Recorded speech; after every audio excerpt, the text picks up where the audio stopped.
اعوذ باللہ من الشیطان اللعین الرجیم بسم اللہ الرحمن الرحیم الحمد للہ رب العالمین الحمد لأہلہ والصلاة علی اہلہا ولعنۃ الدائمۃ علی اعداء اللہ واعداء الرسول من یوم عداوتہم الی قیام یوم الدین رب اشرح لی صدری ویسر لی امری واحلل عقدۃ من لسانی یفقہوا قولی لی خمسۃ اطفی بہم حر الوباء الحاتمہ المصطفیٰ والمرتضیٰ وابناہما والفاطمہ صلوات بھیجے محمد وآل محمد پر اللہم صلی علی محمد وآل محمد وعجل فرجہم اما بعد الحمدللہ تجوید قرآن کریم کے اس عظیم علم کی آج پہلی کلاس، جس علم کو مولا متقیان امیر المؤمنین حیدر کرار علی بن ابی طالب علیہ السلام نے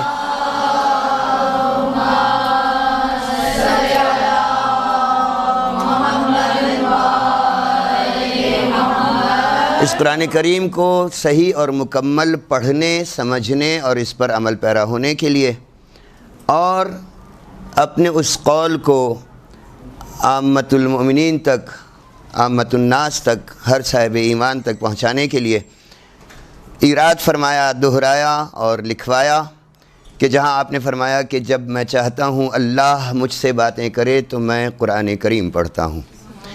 حکم مولا کائنات علیہ السلام، جب چاہتا ہوں اللہ سے باتیں کروں تو نماز پڑھتا ہوں، جب چاہتا ہوں کہ اللہ مجھ سے باتیں کرے تو میں قرآن کریم پڑھتا ہوں۔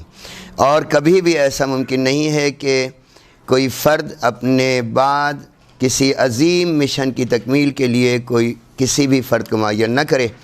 خاتم المرسلین نے مولا کل کو معین کیا، اور تاریخ یہ کہتی ہے کہ علم تجوید کی ابتدا، علم تجوید یعنی اعراب گزاری، علم تجوید یعنی قرآن کریم کو صحیح طریقے سے پڑھنا، علم تجوید یعنی تمام حروف کو ان کے صحیح مخارج سے ادا کرنا، علم تجوید یعنی اللہ کی باتوں کو سمجھنے کے لیے پہلے حروف اور الفاظ اور جملے اور کلام کو سمجھنا۔ علم تجوید وہ عظیم ترین علم ہے جسے مولا امیر المؤمنین علیہ السلام نے کوفے میں اس وقت تحریر کروایا جب آپ نے کوفے کے کسی عرب فرد کو قرآن کریم غلط پڑھتے ہوئے سنا، اور اس کی غلطی کیا تھی؟ اس نے ایک حرف کی حرکت کو غلط پڑھا تھا، جس سے پوری آیت کا معنی بدل گیا تھا۔ تاریخ کہتی ہے کہ مولا امیر المؤمنین نے یہ جملہ سنا، ان اللہ بریء من المشرکین ورسولہ، اور اس رسولہ کے لام کی پیش کو عرب پڑھنے والے نے، جس کی مادری زبان عربی ہے، اس نے زیر کے ساتھ پڑھا، اور معنی یہ بن گیا کہ ان اللہ، بے شک اللہ تعالیٰ، بریء، بیزار ہے، من المشرکین، مشرکین سے، ورسولہ، اور رسول بھی بیزار ہے۔ لیکن رسول ہی پڑھنے سے لفظ بن گیا رسول سے بھی، نعوذ باللہ۔ مولا امیر المؤمنین اپنے شریعت قدیم میں تشریف لائے، حضرت ابو الاسود دؤیلی، ایک عظیم صحابی، وہ عظیم صحابی جن کو آپ نے شب 21 رمضان بعد ضربت اپنے پاس بلوا کر اپنے خاص اصحاب کو بلوایا، جس میں بہت سے اصحاب حضرت سعد ابن سوحان وغیرہ بھی تھے، اور ان سے بہت سی باتیں آپ نے کی۔ جناب ابو الاسود دؤیلی سے نے چہرہ اقدس سے مولا امیر المؤمنین دیکھا اور سوال کیا کہ مولا، چہرے پر اضمحلال ہے، پریشان ہیں، تکلیف میں ہیں، اذیت میں ہیں، کیا وجہ ہے؟ آپ نے فرمایا ابو الاسود، قوانین لکھو۔ تجوید کے قوانین مولا نے اس وقت لکھوائے، اور تمام کے تمام قوانین کو جنہیں علم تجوید کہا جاتا ہے، مولا امیر المؤمنین نے لکھوائے ہیں باقاعدہ، اور اس کے تحت میں الحمدللہ آج ہم سب اللہ سے اللہ کی زبان میں بات کرتے ہیں۔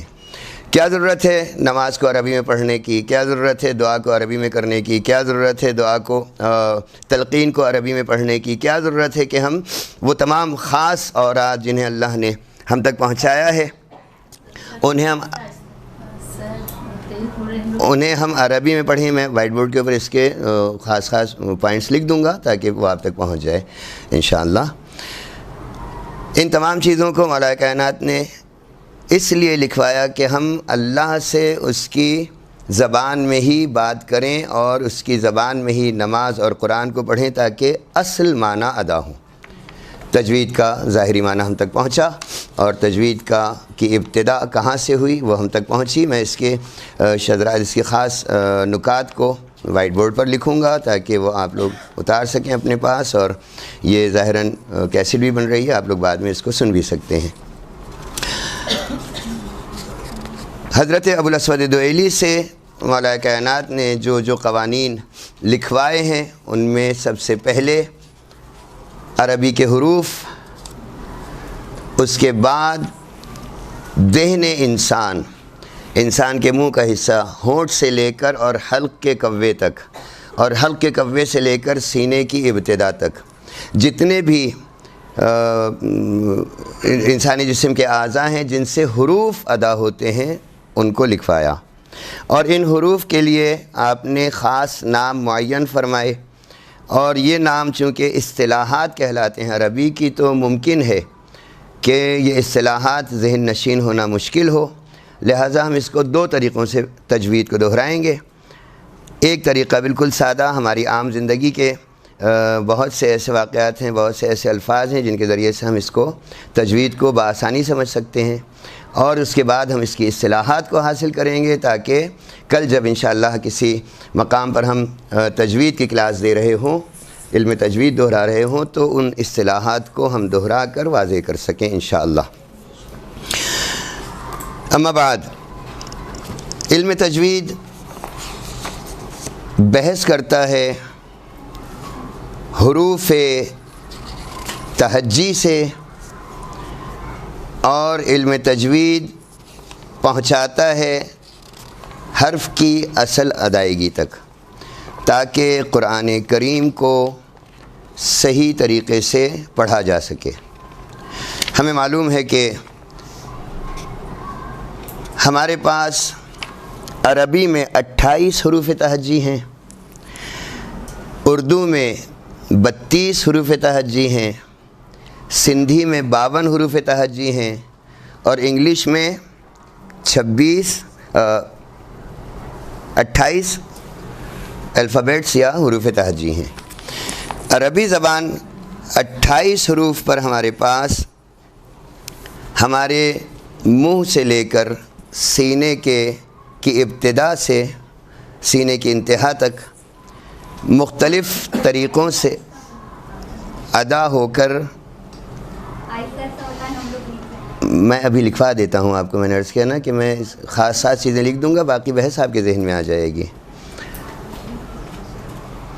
حروف ہجا کی تعداد 28 ہے، ہر حرف کی ادائیگی ایک الگ منہ اور سینے کے ابتدائی حصے کے خاص مقام سے ہوتی ہے، اور ہر حرف کی ایک آواز مخصوص ہے۔ 28 حروف میں ہم دیکھتے ہیں کہ 10 حروف بہت ہی آسان ہیں جو ہم اردودان نہایت آسانی سے انجام دیتے ہیں، اور 18 حروف وہ ہیں جنہیں ہمیں حاصل کرنا ہے، سیکھنا ہے، پڑھنا ہے، اور اس کے لیے ہمیں اس علم تجوید کی شدید ترین ضرورت ہے۔ انسان کے منہ میں عموماً 32 دانت ہیں، 16 دانت بالائی جبڑے میں اور 16 دانت نچلے جبڑے میں۔ بالائی جبڑے کے دانتوں کے نام الگ الگ ہیں، نچلے جبڑے کے دانتوں کے نام بھی الگ الگ ہیں۔ ہم اس کو اب تک کی بحث کو صرف اشارتاً لکھے دیتے ہیں تاکہ یہ ہمیں بعد میں بر وقت کام آتی رہے۔ صلوات بھیجیں محمد و آل محمد پر۔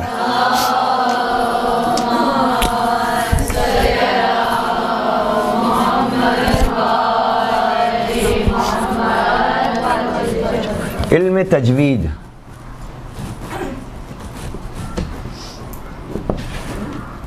قرآن کریم کو صحیح حروف کی ادائیگی سے پڑھنا۔ ایک سادہ اور عام سی بحث، قرآن کریم کو صحیح حروف صحیح مخارج سے ادا کرنا۔ ابتدا کہاں سے ہوئی؟ کوفے میں مولا امیر المؤمنین نے اپنے صحابی ابو الاسود دوئیلی کو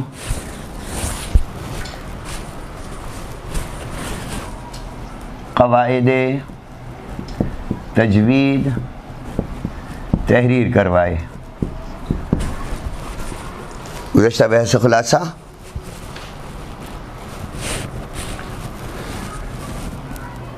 تجوید حروف تہجی کے 28 حروف میں بحث کرتا ہے۔ حروف تہجی عربی کے 28 حروف ہیں۔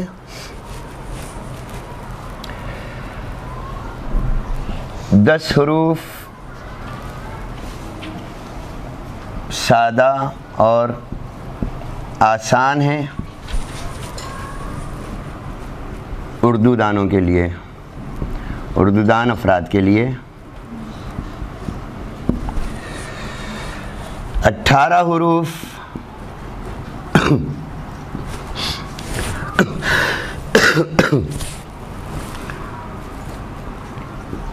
وہ ہیں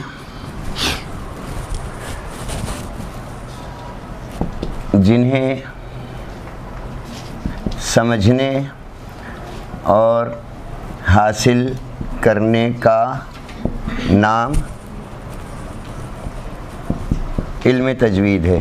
یعنی در حقیقت پورے 28 حروف، لیکن چونکہ اردو دان کے لیے 10 حروف آسان ہیں جو زندگی میں عام طور پر استعمال ہوتے ہیں، لہذا ان پر اتنی محنت کی ضرورت نہیں ہے۔ 18 حروف کے لیے ہمیں خاص طور پر محنت کرنا ہے۔ بات واضح ہے؟ گزشتہ بحث واضح ہو گئی؟ خلاصہ یہ ہے، ان 28 حروف کے لیے مولا امیر المومنین علیہ السلام کے حکم کے تحت ہمیں کیا کرنا ہے؟ یہ لکھ لیا سب نے؟ 28 حروف کی ادائیگی انسانی دہن کے ہونٹ سے لے کر سینے کے درمیانی حصے تک کے اعضاء کو استعمال کر کے انجام دیا جاتا ہے۔ علم تجوید حروف کی ادائیگی کے لیے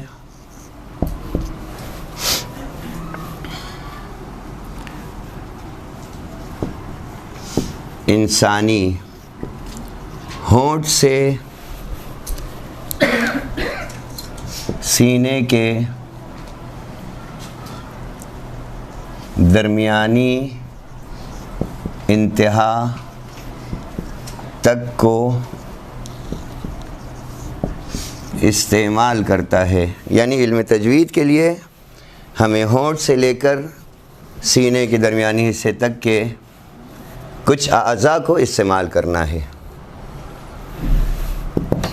اصطلاح میں ذرا مشکل ہو جائے گی، پہلے ہمیں صرف یہ سمجھ لینا ہے کہ حروف کی ادائیگی آسان ترین کیا ہے۔ اس کے لیے ایک مختصر سا موضوع ہے، جب ہم اصطلاح میں پہنچیں اور حروف کی ادائیگی کو اصطلاح کے تحت میں سیکھیں اور یاد کریں، اس کے لیے کہ ہم اس کو آئندہ کلاسز میں دہرا سکیں، پہلے ہمیں یہ سمجھ لینا چاہیے کہ حروف کی ادائیگی ہم اردو دانوں کے لیے آسان ہے۔ کس لحاظ سے؟ اردو خود لشکری زبان کا نام ہے۔ اردو کہاں پر شروع ہوئی، کیسے شروع ہوئی، وہ ایک طویل بحث ہے، لیکن ہم جانتے ہیں کہ اردو زبان میں تمام زبانوں کے حروف، تمام زبانوں کے الفاظ، تمام زبانوں کے کلمات شامل ہیں۔ جتنی بھی زبانیں ہیں وہ تمام اردو میں شامل ہیں۔ آسان اور اپنے آپ کو سمجھنے کے لیے ہمیں اس مختصر سے درس پر بہت توجہ دینا چاہیے۔ ممکن ہے ہمیں مسکراہٹ بھی آئے، چہرے پر ہنسی بھی آئے، ہم ہنس سکتے ہیں، مسکرا سکتے ہیں، کوئی عیب نہیں ہے، لیکن اسی ہنسنے اور مسکرانے کھیل کھیل میں ہم اپنی حقیقت کو، حروف کی ادائیگی کی حقیقت کو حاصل کریں گے۔ ہم چلتے ہیں اپنے بچپن کی جانب۔ بچپن میں ہم نے جہاز خوب اڑائے ہیں، بہت زیادہ اڑائے ہیں، اور جہاز اڑانے کے لیے ہم نے کیا کیا تھا؟ اپنی زبان کو سیدھے ہاتھ کی ڈاڑھ میں اوپر یا نیچے رکھ کر آواز کو ہوا کے ساتھ نکالا تھا۔ جہاز اڑایا تھا بچپن میں۔ کیسے؟ زبان کا کنارہ سیدھے ہاتھ کی ڈاڑھ میں، سیدھے ہاتھ کے جو چوڑے دانت ہیں ان میں اوپر یا نیچے زبان کو قریب ترین رکھ کر آواز کو ہوا کے ساتھ نکالا تھا۔ آواز کیا بنی تھی؟ منہ ہمارا بالکل برابر تھا، زبان ٹکراتے ہوئے آواز نکال رہی تھی۔ اس کی آواز میں اگر ہم زبر لگا دیں تو آواز کیا بنے گی؟ زا، زا، یرحمک اللہ۔ اگر ہم اس پر پیش لگا دیں تو آواز کیا بنے گی؟ زو، زو۔ اگر ہم اس میں زیر لگا دیں تو آواز کیا بنے گی؟ زی۔ یہ جو ہم نے زبان کا کنارہ سیدھے ہاتھ کی ڈاڑھ میں اوپر یا نیچے لگا کر آواز کو ہوا کے ساتھ خارج کیا، یہ اصل میں عربی کے حرف زاد کی ادائیگی ہے۔ صاد، زاد والا زاد، حرف زاد کی ادائیگی۔ کبھی بھی ولا الضالین نہیں ہے، کہیں پر بھی ضالین نہیں ہے، یعنی ہونٹ چونچ کی صورت میں سامنے نہیں آئیں گے۔ ہم جائیں گے بچپن میں، جہاز اڑائیں گے اور غیر المغضوب علیہم ولا الضال، جتنا کھینچنا ہے حرف کو اسی مقدار ہمیں معلوم ہوگی۔ یہ حرف زاد ہے، اس میں کبھی بھی ضالین نہیں ہے، لہٰذا بہت توجہ کی جائے کہ صحیح حرف ادا ہوگا تو معنی مکمل ادا ہوگا۔ عرض کروں کہ عربی میں نماز یا عربی میں تلاوت کا اجر یا عربی میں دعاؤں کا اجر زیادہ ہے اپنی مادری زبان میں اس دعا کو کرنے سے، اس لیے کہ اللہ نے جو چاہا ہے ہم سے الحمدللہ میں، اللہ نے جو چاہا ہے ہم سے مثلاً قل یا ایھا الکافرون میں، وہ اصل معنی اس اصل زبان میں ہی ادا ہوگا۔ اس لیے نماز عربی میں ہم پر ہر ایک فرد پر اللہ نے عائد کی ہے۔ آئیے حرف را۔ ہم نے بچپن میں اسکوٹر بہت چلایا ہے، اور اسکوٹر چلاتے میں آواز ہم نے کیا نکالی؟ رر۔ اسکوٹر کی آواز کیا ہے؟ رر۔ ہر فرد، ہر بچہ اگر ذرا سا کوشش کرے تو وہ پھر اس حرف را پر آ جاتا ہے۔ رر۔ اگر ہم اس رر کو چند مرتبہ دہرا لیں تو ہمارے لیے سورہ مبارکہ قدر کی وہ آیت جس کو اکثر غلط پڑھا جاتا ہے یا اکثر اس کی ہا پر، آیت کی ہا پر زبر دیا جاتا ہے، اسے ہم صحیح پڑھ سکتے ہیں۔ خیر من الف شہر، شہر۔ جہاں جہاں را آئی ہے، بسم اللہ الرحمن الرحیم انا انزلناہ فی لیلۃ القدر، قدر۔ آیت کون سی ہماری موضوع کیا آیت ہے؟ خیر من الف شہر، من الف شہر، شہر۔ بچپن میں ہم نے اسکوٹر چلایا را۔ آئیے حرف طا کی طرف۔ طا، توئے زوئے والا طا، اس کو بھی ہم عموماً کیا پڑھتے ہیں؟ طا پڑھتے ہیں۔ اس میں بھی ہمارے منہ کو، ہمارے ہونٹوں کی چونچ نہیں بننا ہے، طا نہیں بننا ہے، طا۔ اس کی مثال ہم اپنی عام زندگی سے لے سکتے ہیں کہ اگر ہم املی کا تصور کریں، کھٹاس کا تصور کریں تو آواز کیا نکلتی ہے؟ ہوا اندر کی طرف جاتی ہے۔ کس وقت؟ جب ہماری زبان کا اوپر کا حصہ اوپر کے تالو سے ٹکرا کے آواز کو نکالتا ہے، یہ ہوا اندر چلی گئی۔ جب ہم کوشش کریں اس ہوا کو باہر نکالنے کی تو آیت بہت سادہ اور آسان ادا ہو جائے گی۔ ہی حتی مطلع الفجر، اس میں زبان اسی جگہ پر گئی جو کھٹاس کو یاد کرنے سے یا زبان پر مثلا کھٹاس رکھنے سے زبان تالو سے لگتی ہے، ہوا بجائے اندر نکلنے کے باہر کی طرف خارج ہوگی. خیر ہی حتی مطلع الفجر. اب جہاں پر طا ساکن آئے گا وہاں پر ہم اس تصور کو لا کر حرف کو باقاعدہ صحیح ادا کر سکتے ہیں. واضح ہے؟ اس کے بعد سوزخانی، ایک وہ عظیم ذکر معصوم کا راستہ ہے کہ جس میں علماء اعلام اور شعراء کرام جنہوں نے واقعی تاریخ پر محنت کر کے اور مرثیہ گوئی کی یا سوز اور سلام کہے، ہم دیکھتے ہیں کہ استاد درمیان میں بیٹھتا ہے، برابر میں ساتھی بیٹھتے ہیں، اور استاد سوزخانی میں فضائل کے اشعار سے پہلے ایک آواز نکالتا ہے. کیا ہے آواز؟ یہ درس بہت ذہن میں رہے کہ اس کو ہم صرف اپنے ماحول کے لحاظ سے سمجھنا چاہ رہے ہیں. استاد جو سوزخان ہیں ان کی آواز نکلتی ہے یہ ذہن میں رہے. جب فضائل کے اشعار ہوتے ہیں تو حرف آواز نکلتی ہے آ کی، اور جب مصائب پڑھنا شروع کرتے ہیں تو آواز ہوتی ہے ہا کی. توجہ ہے؟ فضائل میں آ، مصائب میں ہا.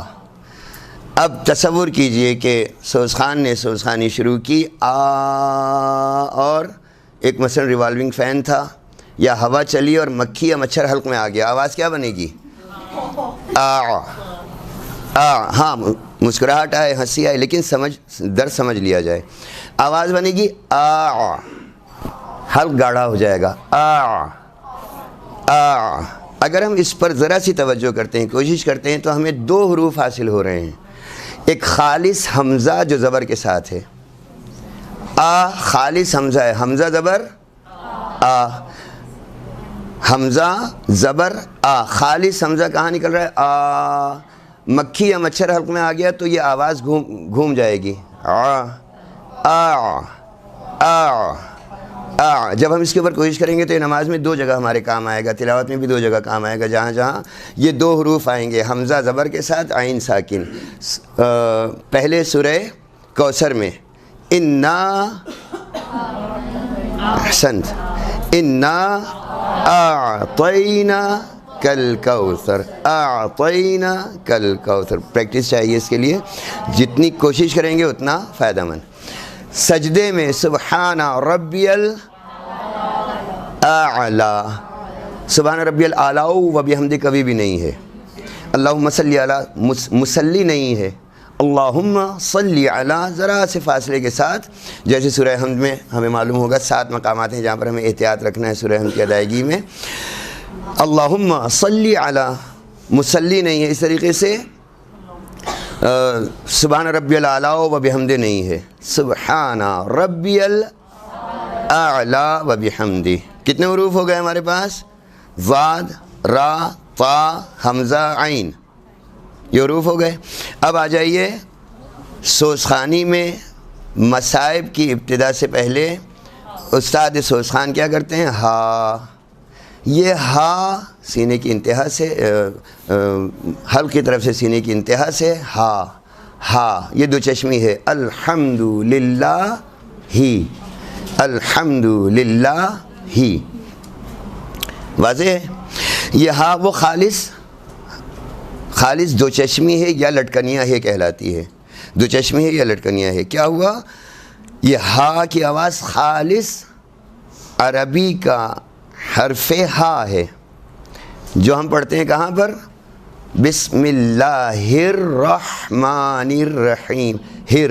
ہر میں بسم اللہ الرحمن، یہ خالص ہا ہے. اب اس سے ہم اور آگے جاتے ہیں. اچھا ہوا پاکستان میں چھالیہ پر پابندی لگ گئی ہے، بہت زیادہ اچھا ہوا کہ یہ چھالیہ، اور اب سگریٹ پر بھی پابندی لگ رہی ہے کہ چھالیہ کھانے والے افراد، ڈلی کھانے والے افراد کیا کرتے ہیں؟ جب حلق میں چھالیہ کا ذرہ پھنس جاتا ہے تو آواز کیا نکلتی ہے؟ یہ ہا خا نہیں ہے، یہ ہا خالص الف با تا سا جیم ہا، یہ جس سے حلوہ لکھا جاتا ہے وہ والی ہا ہے. جب گلے میں چھالیا کا ذرہ پھنس جائے یا اور کسی بھی وجہ سے، مثلا کہتے ہیں کہ سینے میں خدا نخواستہ درد ہو، کھانسی ہو، تو کی آواز نکلتی ہے. یہ ہا خالص حلوے جس سے حلوہ لکھا جاتا ہے، یا عربی میں اصطلاح ہے ہائے حتی، ہائے حتی کہلاتی ہے. اور یہ کہاں استعمال ہوتی ہے؟ خود بسم اللہ الرحمن الرحیم میں 2 مقام پر، الرحمن الرحیم واضح ہے، یا الحمد. الحمد دیکھیں اس میں ہمیں توجہ چاہیے بہت. ان حروف کو پہلے ہم اپنے ماحول کے لحاظ سے سمجھ لیں گے، پھر اصطلاحات آسانی سے ذہن میں بیٹھیں گی. اور کوئی سا بھی علم آسان نہیں ہے، خصوصاً علم تجوید آسان نہیں ہے کہ اس میں ہر ایک حرف کو اس کے صحیح طریقے سے انجام دے کر اس کے اعراب یعنی زیر زبر پیش، مد، تشدید اور جزم کے تحت صحیح طریقے سے انجام دینے کا نام علم تجوید ہے، اور بہت سخت ہے، آسان نہیں ہے. کہیں پر حرف کھینچ لینے سے، حرکت کھینچ لینے سے حرف بن جاتا ہے، کہیں پر حرف کو نہ کھینچنے سے حرکت بن جاتی ہے. معنی میں فرق پڑتا ہے، جیسا عرض کیا آیت کی نشاندہی کی، معنی میں فرق پڑتا ہے. لہٰذا علم تجوید کے جتنے بھی شعبے ہیں ان کو حاصل کرنے کے لیے شدید محنت چاہیے. یہاں تک واضح ہے بات؟ اس کو پھر خالی صرف اشاروں میں دہرا دیا جائے تاکہ بات آپ کے ذہن میں رہ جائے. ہم نے بحث کا آغاز کیا حروف تہجی 28 ہیں. جیسا کہ پہلے بیان کر دیا کہ 10 حروف اردو دانوں کے لیے بہت آسان ہے جو عام زندگی میں دہراتے ہیں. 18 حروف کی ادائیگی مشکل ہے. ہم نے اس وقت کتنے حروف حاصل کیے؟ 7 حروف. 10 حروف. وہ باقی 3 حروف کون سے ہیں مجھے بتائیں. ہم نے ایک حمزہ زبر کے ساتھ، زیر کے ساتھ، پیش کے ساتھ حاصل کر لیا. آ سوزخانی میں مثلا او ای واضح. دوسرا حرف ہم نے حاصل کیا عین، جزم کے ساتھ، زبر کے ساتھ، زیر کے ساتھ، پیش کے ساتھ. آ جب ہمیں زبر کے ساتھ پڑھنا ہوگا تو آواز کیا نکلے گی؟ عین، عین زبر آ، آ حلق کے ابتدائی حصے سے اصطلاح میں آئے گا. زیر کے ساتھ عی، پیش کے ساتھ عین پیش عو. اس کے بعد ہم نے حرف حاصل کیا ہا، 2 چشمی ہے، یا اسی کو ہم مثلا فاطمہ میں یا لہو میں استعمال کرتے ہیں. لہ ولم یکل لہو کفوا احد، لہو کی ہا. ٹھیک ہے، یہ دونوں حروف ایک ہی ہیں. اس کے بعد ہم نے حرف کون سا حاصل کیا؟ واد. مثال کیا رکھی بچپن میں؟ جہاز اڑانے کی. اس کے بعد ہم نے کون سا حرف حاصل کیا؟ را. اس کی مثال کیا حاصل کی؟ اسکوٹر چلانے کی، موٹر سائیکل چلانے کی. اس کے بعد کون سا حرف آیا ہمارے پاس؟ چھالیا حلق میں پھنس جانا. کتنے حروف ہو گئے؟ 7. باقی 3 حروف کس کے پاس ہیں جو مجھے یاد نہیں؟ تا. احسنتم. حرف تا، کھٹاس سے ہم نے اس کو حاصل کیا، کھٹاس سے، کھٹی چیز سے. اس کے بعد کون سے 2 حروف رہ گئے؟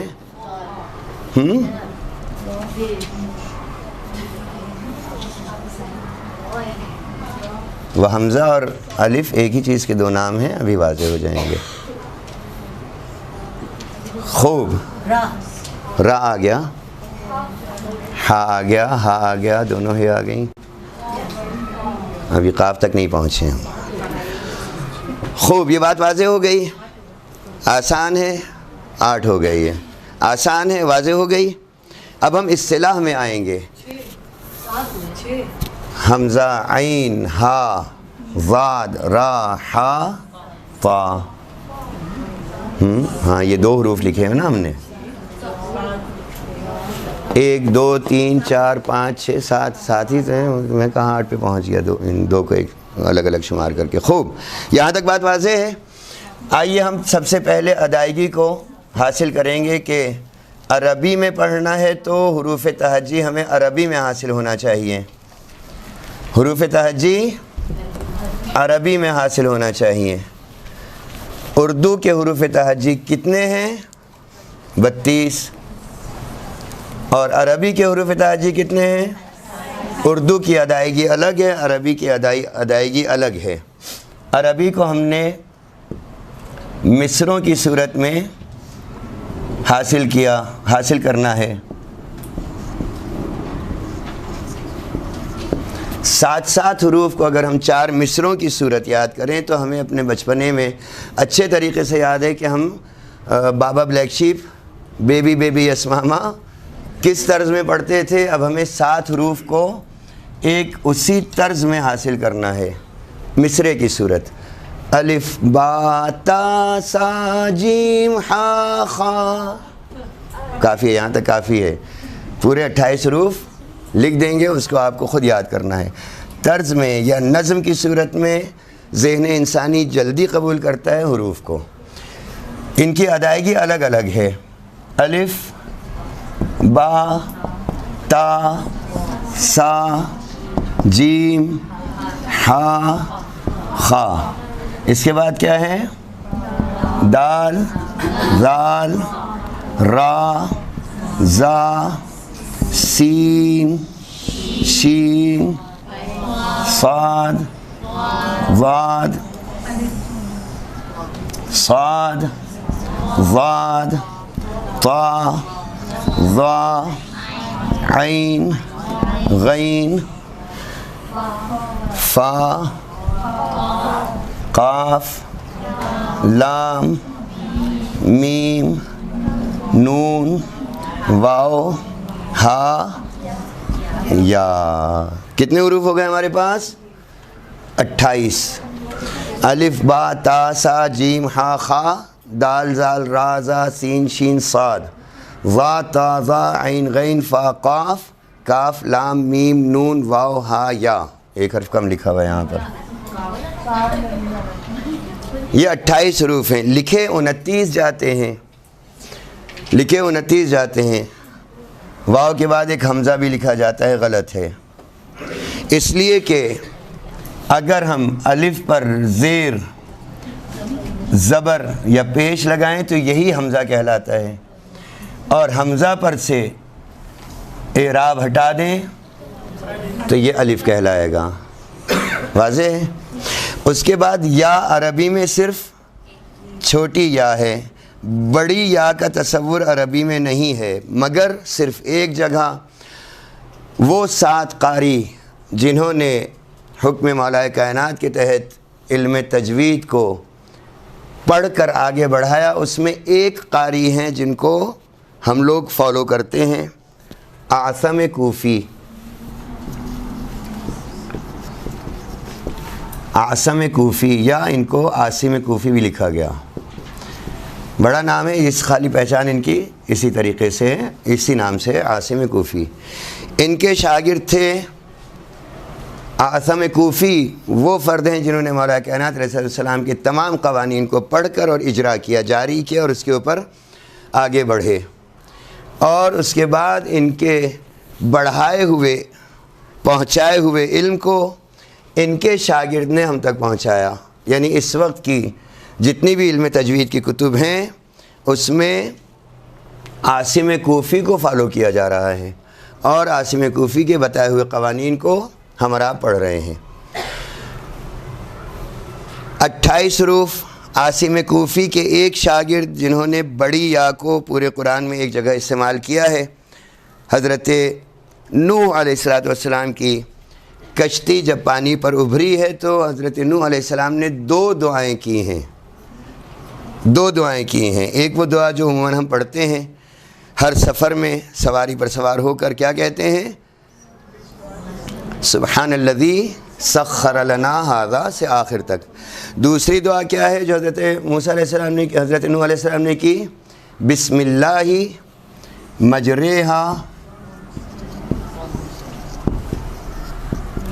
مجریہا و مرساہا۔ اس مجریہا کو استاد عاصم کوفی نے یا ان کے شاگرد نے بڑی یا میں پڑھا ہے صرف ایک فرد نے، مجریہا، ورنہ یہ مجراہا بھی پڑھا گیا اور مجریہا بھی پڑھا گیا۔ علم تجوید میں آیات قرآنی کو مختلف انداز میں دہرایا گیا ہے، بس مجریہا صرف ایک جگہ استعمال ہوا، ورنہ عربی زبان میں بڑی یا کا تصور نہیں ہے۔ یہاں تک بات واضح ہے؟ 28 حروف، اور یہ 28 حروف ہمیں عربی طرز ادائیگی میں ہی یاد کر لینا ہے، تاکہ ان 28 حروف کے تحت ہم قرآن کریم کو پڑھ سکیں اور پڑھا سکیں۔ یہ 28 حروف ادا کیسے ہوں گے؟ یہ 28 حروف کیسے پڑھے جائیں گے آیات قرآنی میں؟ ان 28 حروف کو پڑھنے کے لیے ہم نے ہونٹ کو استعمال کیا ہے، منہ کے یعنی ہونٹوں کا باہر کا حصہ اور ہونٹوں کے اندر کا حصہ، دونوں حصے استعمال ہوں گے۔ اس کے بعد ہم آ جائیں گے دانتوں پر، ہمیں دانتوں کو استعمال کرنا ہے حروف کی ادائیگی میں۔ دانتوں کے مختلف نام ہیں، دانتوں کی مختلف قسمیں ہیں۔ سامنے کے چوڑے دانت، اوپر کے نیچے کے چوڑے دانت، ان دو چوڑے دانتوں کے برابر میں دانت، اس کے برابر میں نوکیلے دانت، اس کے برابر میں ذرا چوڑا دانت، اس کے بعد پھر 3 تسلسل سے ڈاڑھ کے وہ چوڑے دانت کہ جن سے ہم حروف کی ادائیگی میں مدد لیتے ہیں۔ اس کے بعد دوسرا منہ کے اندرونی حصے کا دوسرا حصہ کہاں سے ہے؟ زبان اور تالو کے درمیان کا حصہ۔ زبان اور تالو، اوپر کا تالو استعمال ہوگا اور زبان کا اوپر کا حصہ، اور اس کے درمیان کی فضا کو استعمال کیا جائے گا۔ اس کے بعد ہمارے پاس حلق سے، زبان سے حلق تک کا حصہ، نوک کی زبان سے حلق تک کا حصہ استعمال ہوگا۔ زبان کی نوک، زبان کا سیدھا کنارہ، زبان کا الٹا کنارہ۔ اس کے بعد زبان کا حلق تک کا حصہ، زبان کا حلق تک کا حصہ جہاں پر وہ کوا ہے انسان کے، اس کوے کو ہم استعمال کریں گے، کبھی ہوا کو باہر نکال کے، کبھی اس کوے کو باہر نکال کے، کبھی اس کوے کو اندر کی طرف کھینچتے ہوئے انجام دیں گے۔ فرماتے ہیں کہ اس کوے سے لے کر پھر ہمارے حلق کا ابتدائی حصہ اور حلق کا انتہائی حصہ 3 حصوں پر مشتمل ہوگا۔ حلق کا ابتدائی حصہ زبان کی طرف سے، حلق کا درمیانی حصہ، حلق کا انتہائی حصہ یہ بھی زبان کی طرف سے۔ واضح ہے یہ بحث؟ اس کو ابھی لکھوں گا میں تو آپ کے لیے سمجھنے میں آسانی ہوگی۔ اس کے بعد کا حصہ ہمارا حلق سے لے کر اور سینے کا انتہائی حصہ ہے۔ حلق سے لے کر سینے کا انتہائی حصہ حلق کی طرف سے، یہ 2 طریقے سے استعمال ہوتا ہے، کبھی سینے سے حلق کی طرف، حلق سے کوے کی طرف، کوے سے زبان کی طرف، کبھی زبان سے حلق کی طرف، حلق سے کوے سے حلق کے انتہائی حصے، پھر حلق کے انتہائی حصے سے سینے کا انتہائی حصہ۔ ان سب کے نام الگ الگ ہیں۔ اس کے بعد ہمارے پاس دوسرا حصہ ہے حروف کی ادائیگی میں نتنوں کا۔ کچھ حروف ہم ناک سے انجام دیتے ہیں، کچھ حروف کو ناک سے انجام دیا جاتا ہے، اور اس ناک کو بھی ہم نے 2 حصوں میں تقسیم کیا ہے، ناک کا ابتدائی حصہ اور ناک کے انتہائی حصہ۔ جیسا کہ ہم نے کہا ہمیں اپنی زبان کے اوپر کے حصے کو تالو سے لگاتے ہوئے کچھ حروف کو انجام دینا ہے، ان کے نام بھی الگ الگ ہیں، اور دانتوں کے ساتھ ہمیں اپنے مسوڑے بھی استعمال کرنا ہے، گمز، مسوڑوں کو استعمال کرنا ہے۔ ان تمام کے نام اصطلاحی طور پر الگ الگ ہیں۔ ان تمام کے ناموں کو ہم انشاءاللہ ابھی وائٹ بورڈ پر لکھیں گے تاکہ آپ تک پہنچے۔ ہمیں صرف یہ سمجھ لینا ہے کہ اس کو کہتے کیا ہیں۔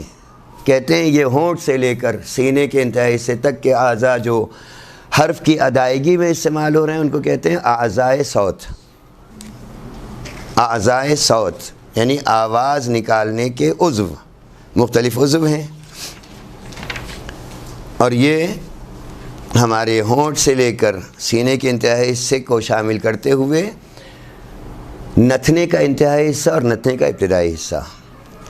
واضح ہے؟ لکھ لیں اس کو۔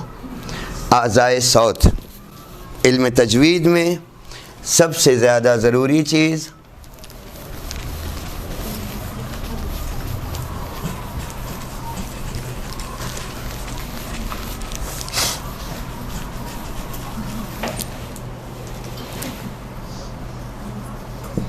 اعضائے صوت، یعنی آواز کی ادائیگی کے عضو۔ کہاں سے کہاں تک؟ جیسا پہلے بتایا، ہونٹ سے سینے کا انتہائی حصہ ایک، اور اس میں شامل ہے کیا؟ دہن کے اندرونی اعضاء، یعنی ہمارے منہ کے اندر کی جو فضا ہے، زبان ہے، دانت ہیں اور مسوڑے ہیں، تالو ہے اور حلق کا کوا۔ واضح یہاں تک؟ ہم اس کو ترتیب سے لکھ لیں تاکہ، البتہ اس کی ظاہراً ضرورت نہیں ہے، لیکن چونکہ ایک حصہ ہے لہذا اس کو حاصل کیا جائے۔ ہونٹ عربی میں کیا کہلائے گا؟ یہ اردو ہم یہاں لکھتے جائیں گے اور ادھر عربی۔ عربی میں شفتن کہلاتے ہیں۔ ہونٹ کو عربی میں کیا کہتے ہیں؟ شفتن۔ دو قسمیں ہیں اس کی، بالائی اور زیریں، اوپر کا ہونٹ اور نیچے کا ہونٹ۔ پھر ان دونوں کی دو قسمیں اور ہیں، ایک خشک حصہ، دوسرا تر حصہ۔ خشکی کو کیا کہتے ہیں عربی میں؟ ہمارے پاس تین فوجیں ہیں، فضائی فوج ہے، بحری فوج ہے اور خشک حصہ کہلاتا ہے بر، زمین سے۔ یہ خشک حصہ بری حصہ کہلائے گا۔ بس معلوم ہوا کہ تر حصہ کیا کہلائے گا؟ بحری۔ بری اور بحری، اس سے یہ واضح ہوا کہ وہ حروف جو خشک حصے سے ادا ہو رہے ہیں وہ حروف بری کہلائیں گے، اور جو تر حصے سے ادا ہوں گے حروف وہ کیا کہلائیں گے؟ حروف بحری، حروف بحری۔ واضح ہے؟ لکھ لیا یہ؟ جی، یہ اس لیے سمجھنا ضروری ہے کہ کل جب ہماری بحث ہوتی ہے کہیں پر بھی تو ہم اس کو دہرا سکیں۔ ممکن ہے جو ہماری ذاکرات ہیں ممبر پہ پڑھ رہی ہیں، انہوں نے ذرا سا اشارہ کیا علم تجوید کی طرف اور کسی نے سوال کر لیا کہ کیا ہے، تو آپ کو فوراً مدلل جواب دینا ہے۔ اس میں اصطلاح شرط ہے، یا آپ کہیں مثلاً خود کلاس دے رہے ہیں وہاں پر آپ کو یہ تمام چیزیں دہرانا اس لیے ضروری ہے کہ جب تک ہم اسے نہیں سمجھیں گے، یہ بیس ہے، اسے نہیں سمجھیں گے تو ہم عمارت نہیں سمجھ سکتے، یعنی اصل بحث کو نہیں سمجھ سکتے۔ اس لیے پہلے وہ سادہ سی مثال دی اپنے ماحول کے مطابق، اور اس کے بعد پھر اس طرف آئے۔ ان تمام کا سیکھنا گویا قریب واجب ہے۔ واضح لکھ لیا؟ خوب۔ اس کے بعد ہمارے پاس دوسرا حصہ آ رہا ہے منہ کی اندرونی جانب ہونٹوں سے دانتوں تک، حروف تہجی کی ادائیگی منہ کے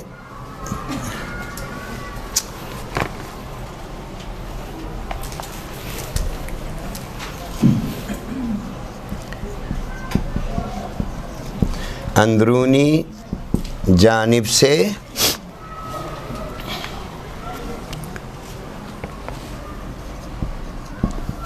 ہونٹوں اور دانتوں کا درمیانی حصہ۔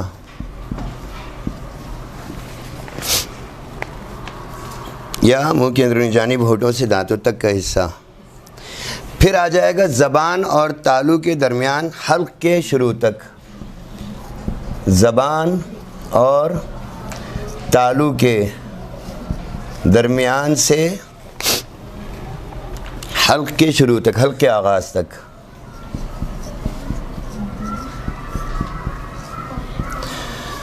زبان اور تالو کے درمیان سے حلق کے آغاز تک. اور اس کا تیسرا حصہ حلق سے سینے تک. حلق سے سینے کے آغاز. 3 حصے ہمارے پاس ہیں جن پہ ہماری اس وقت کی بحث شاید تمام ہو اور وقت تمام ہو جائے گا. پہلا حصہ کیا ہے؟ منہ کے اندرونی جانب ہونٹوں سے دانتوں تک کا حصہ. منہ کے اندرونی جانب ہونٹ سے دانت، بیچ میں ہمارے مسوڑے آ گئے، ہونٹ کے دونوں حصے آ گئے، اندر اور باہر کے، بری اور بحری. دوسرا حصہ ہے زبان اور تالو کے درمیان حلق کے آغاز تک، یعنی زبان کی جڑ جہاں سے حلق کا آغاز ہو رہا ہے. تیسرا حلق سے لے کر سینے کے آغاز تک. یہ تینوں مقامات خلائے دہن کہلاتے ہیں یا جوف الفم. خلائے دہن یا جوف الفم. اس پوری بحث کا نام کیا ہے؟ فارسی میں خلائے دہن، جوف درمیانی حصہ. جوف کسے کہتے ہیں؟ جب دیوار اٹھاتا ہے معمار تو 2 اینٹوں کے درمیان میں جو حصہ ہے جوف، جیم واو فے. جوف الفم درمیانی حصہ. یہ 2 نام ہیں. جو خلائے دہن فارسی میں یا اردو میں استعمال ہوتا ہے، دہن منہ کے درمیان کا حصہ خلا. جوف الفم عربی میں ہے. ایک ہی چیز کے 2 نام ہیں. خلائے دہن فارسی اردو دونوں میں استعمال ہے. فن تجوید میں، علم تجوید میں ان تینوں جگہوں کو جوف الفم کہتے ہیں، منہ کا درمیانی حصہ جو حلق کے آغاز تک ہے.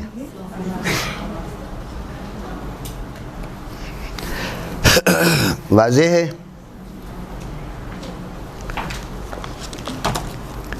ہمارے پاس آج اس وقت تک 7 حروف آ چکے ہیں اور ان 7 حروف کا تعلق جوف الفم سے ہے. یہ 7 حروف جو ہم نے پڑھے، جو یہاں لکھے، ان 7 کا تعلق جوف الفم سے ہے، یعنی خلائے دہن سے ہے، جس میں طا، را، ہا، حا یہ حلق کے ابتدائی حصے سے ہے. البتہ حلق کے 3 حصے ہیں، وہ تینوں حصے اگلی بحث میں واضح ہوں گے.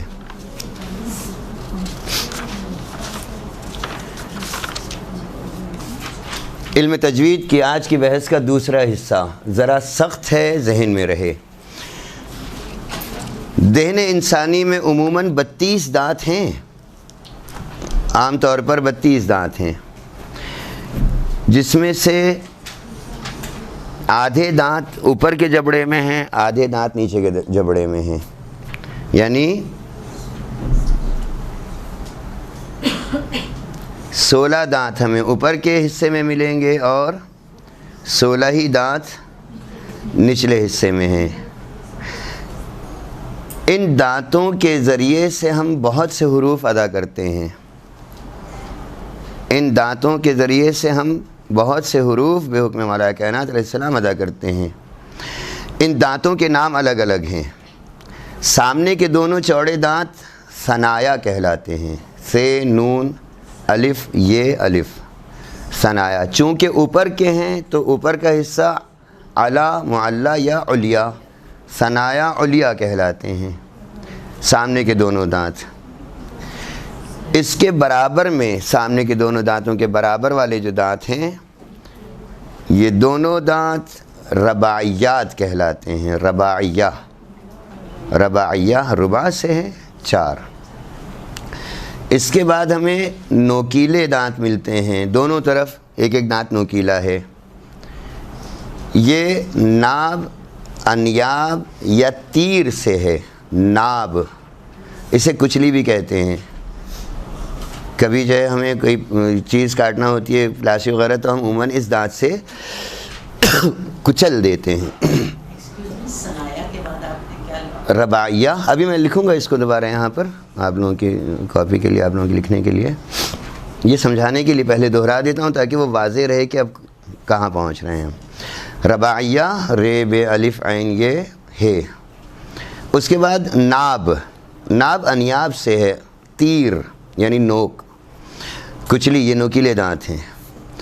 جب انسان کسی بات پہ مسکراتا ہے کہ چوتھے امام حضرت امام زین العابدین علیہ الصلاۃ والسلام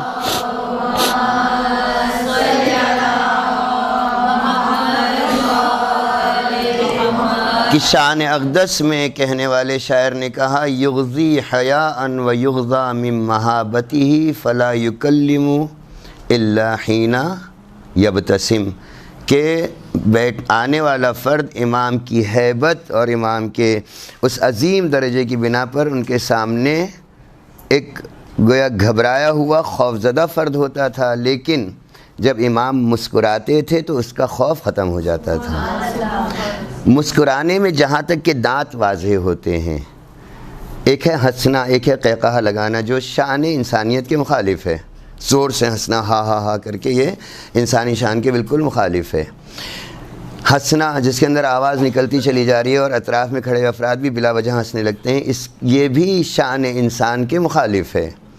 مسکراہٹ، تبسم، یا چہرے پر ایک ایسا تاثر آنا کہ چہرے کی نرمی واضح ہو جائے۔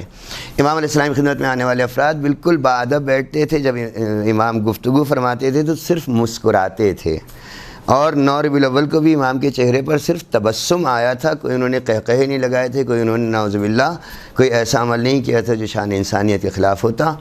مسکرانے میں جہاں تک کہ دانت واضح ہوں، عربی میں مسکرانا ضحک کہلاتا ہے، ضاد ہا کاف، ضاد ہا کاف، ضحک۔ مسکرانے میں جہاں تک کہ دانت ہونٹ کھلنے پر آتے ہیں سامنے، ناب کے برابر والے دانت، وہ ضاحکہ کہلاتے ہیں، ضاحکہ۔ ان دانتوں کے بعد 3 دانت تسلسل سے ہیں، چوڑے دانت ہیں جن کو اردو میں ڈاڑھ کہتے ہیں، اور عربی میں یہ طواحن، طحن سے کہلاتے ہیں۔ حضرت بی بی معصومہ کونین سلام اللہ علیہا کو جو جہیز دیا گیا، صلی اللہ علیہ محمد و آل محمد،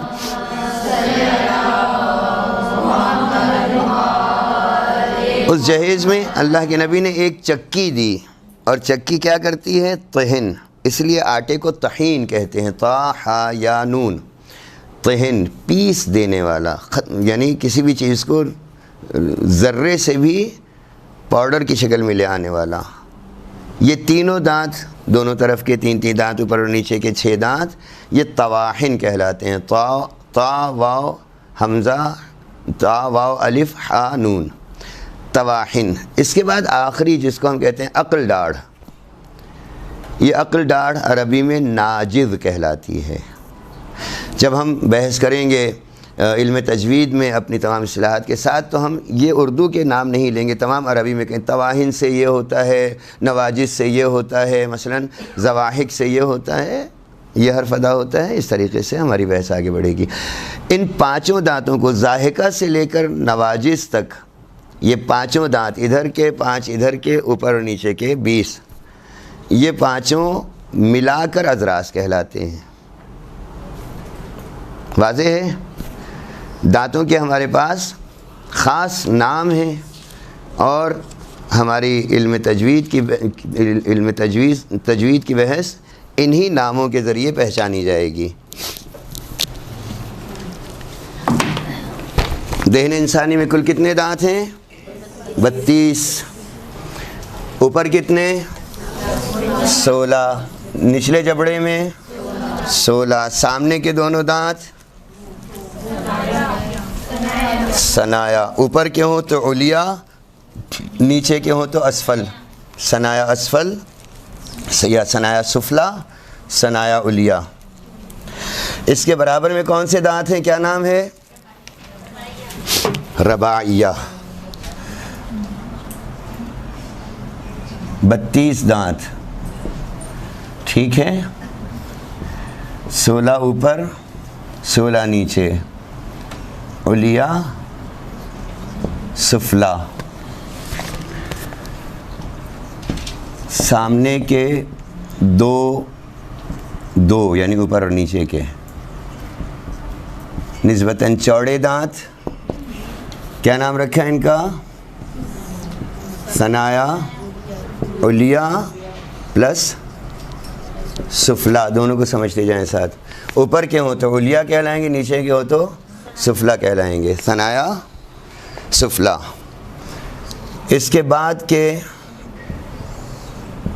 اس کے برابر کا دانت، ہم ایک ایک دانت کے اوپر بحث کر لیں. اس کا نام کیا ہے؟ رباعیہ. رباعیہ. رباعیہ کے برابر میں نوکیلا دانت کیا کہلایا؟ ناب. جمع اس کی کیا ہے؟ انیاب.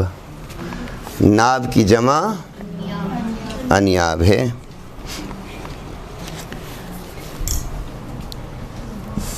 مسکراتے میں نظر آنے والا دانت رباعیہ کے برابر، ناب کے برابر میں کیا کہلائے گا؟ ضواحک جمع ہے، ضاحکہ مفرد ہے. ضاحکہ مفرد، ضواحک جمع. پیسنے والے دانت، غصے میں پیسنے والے نہیں، غذا کو پیسنے والے دانت. ان کا نام کیا رکھا؟ تواہن. 3 دانت ہیں، یہ 3 دانت ہیں تواہن. اور اس کے بعد آخری دانت جس کو ہم اردو دانت کیا کہتے ہیں؟ عقل ڈاڑھ. یہ کیا ہے؟ ناجز. جمع کیا ہے اس کی؟ نواجز. ان کو ہم شمار کریں. رباعیہ 2 دانت، سامنے کے دونوں دانت. انیاب ناب 1 دانت. ضاحکہ 1 دانت. تواہن کتنے دانت تھے ہمارے پاس؟ 3 دانت. ناجز 1. کتنے دانت ہو گئے یہ؟ 8 دانت ہوئے. ہم نے درمیان سے اگر ہم اس کو لیتے ہیں تو 2 دانت یہ، اس کے برابر، پھر 3 دانت، پھر آخر عقل ڈاڑھ. 8 دونی 16 اور 16 دونی 32 دانت ہمارے پاس. اس کا نقشہ بھی ہے. 32 دانت ہمارے پاس موجود ہیں. واضح ہے؟ یہاں تک کی بحث سمجھ میں آئی؟ اچھا، اس کو حاصل کرنا کیوں ضروری ہے؟ پھر ایک دفعہ دہرا دیں کہ ہم جب تک اصطلاحات کو نہیں سمجھیں گے اصل بحث ہماری سمجھ سے باہر ہے. ہم نے معلوم کیا ضاحکہ سے لے کر ناجز تک کتنے دانت ہیں؟ ضواحک سے لے کر نواجز تک 3 دانت تواہن کے، 1 ضاحک اور 1 ناجز. 5 دانت. 5 چوک 20، 5 4 20. یہ دانت کیا کہلاتے ہیں؟ ضرس بھی کہتے ہیں. الگ الگ اگر نام لیں تو ضاد را سین، جمع کر دیں تو اضراس. انہی 5 دانتوں کو یا 20 دانتوں کو اضراس. حمزہ ضاد را الف سین.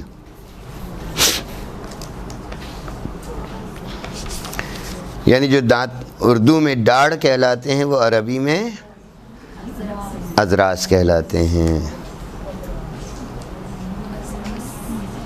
ضرس اضراس، ضرس کی جمع اضراس. یہاں تک موضوع واضح ہے. اس کے بعد ایک 5 منٹ کا وقفہ ہے، اس کے بعد پھر ذرا سخت بحث ہے اور اس کو سمجھنے کے لیے ہمارے ذہنوں کو آمادہ ہونا چاہیے۔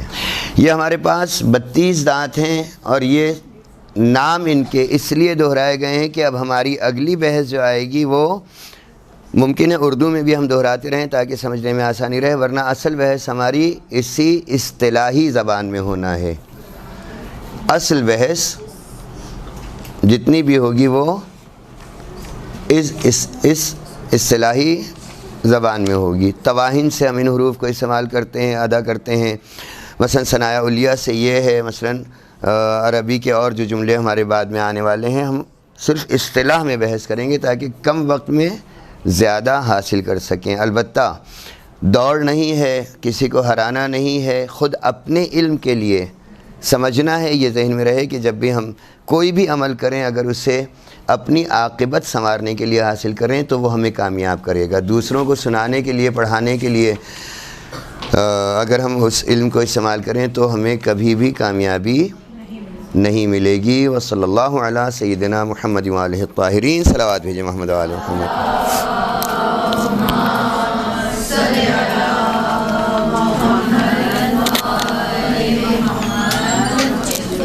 اعوذ باللہ من الشیطان اللعین الرجیم، بسم اللہ الرحمن الرحیم، الحمد للہ رب العالمین، الحمد لأہلہ والصلاة علی اہلہا، ولعنۃ الدائمۃ علی اعداء اللہ واعداء الرسول من یوم عداوتہم الی قیام یوم الدین۔ رب اشرح لی صدری ویسر لی امری واحلل عقدۃ من لسانی یفقہوا قولی، اما بعد۔ الحمدللہ ایک مختصر کلاس اور کچھ ضروری چیزیں ہمیں معلوم ہوئیں، بیسک چیزیں معلوم ہوئیں۔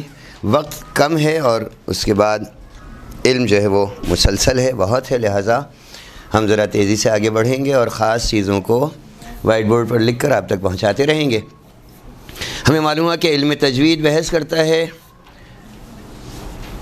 قرآن کریم کو اور اللہ کی جانب سے بھیجی گئی دعاؤں کو صحیح اور مکمل طریقے سے انجام دینے کو۔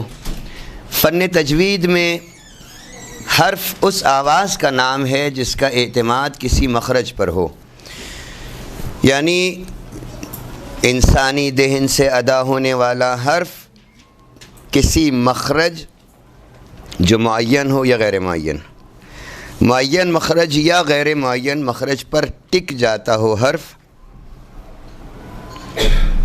حلق، دہن، لب وغیرہ کے کسی معین جز کو معین مخرج کہتے ہیں، اور جوف الفم کو غیر معین مخرج۔ ایک فرد ہے جو سوتے میں بات کر رہا ہے، یہ بات کسی بھی قابل نہیں ہے، ممکن ہے کچھ حروف اس کے سمجھ میں آ رہے ہوں ہمارے، لیکن وہ اعتماد کے ساتھ ان حروف کو انجام نہیں دیتا۔ سوتا ہوا فرد یا جس شخص کو ہم بے ہوش کر رہے ہیں، جو میڈیکل سے متعلق افراد ہیں وہ جانتے ہیں کہ جب انجیکشن لگایا جاتا ہے یا کلوروفارم سنگھاتے ہیں تو منہ سے مختلف آوازیں نکلنا شروع ہوتی ہیں فرد کی۔ وہ جو حالت غنودگی میں جا رہا ہے، جو بے ہوش ہو رہا ہے، وہ کچھ حروف، کچھ الفاظ ادا کرنا چاہتا ہے جو صحیح ادا نہیں ہوتے، کہتے ہیں زبان موٹی ہو گئی۔ لیکن اگر اعتماد کے ساتھ حرف کو ادا کیا جائے، اعتماد کے ساتھ کسی مخرج کے تحت ادا کیا جانے والا حرف کہلاتا ہے، اور یہ حرف کہیں معین مخرج پر ٹک جاتا ہے، کہیں غیر معین مخرج پر۔ معین مخرج سے مراد کیا ہے؟ وہ جس کا نام لے دیا، نام رکھ دیا۔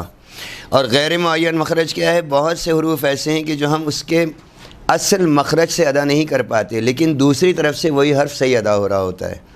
مثلا حرف ذات، 4 مقام ہیں حرف ذات کی ادائیگی کے: سیدھے ہاتھ کے اوپر کی ڈاڑھ نواجز، سیدھے ہاتھ کے نیچے کے نواجز، الٹے ہاتھ کے یا الٹے ہاتھ کے اوپر کے نیچے کے نواجز۔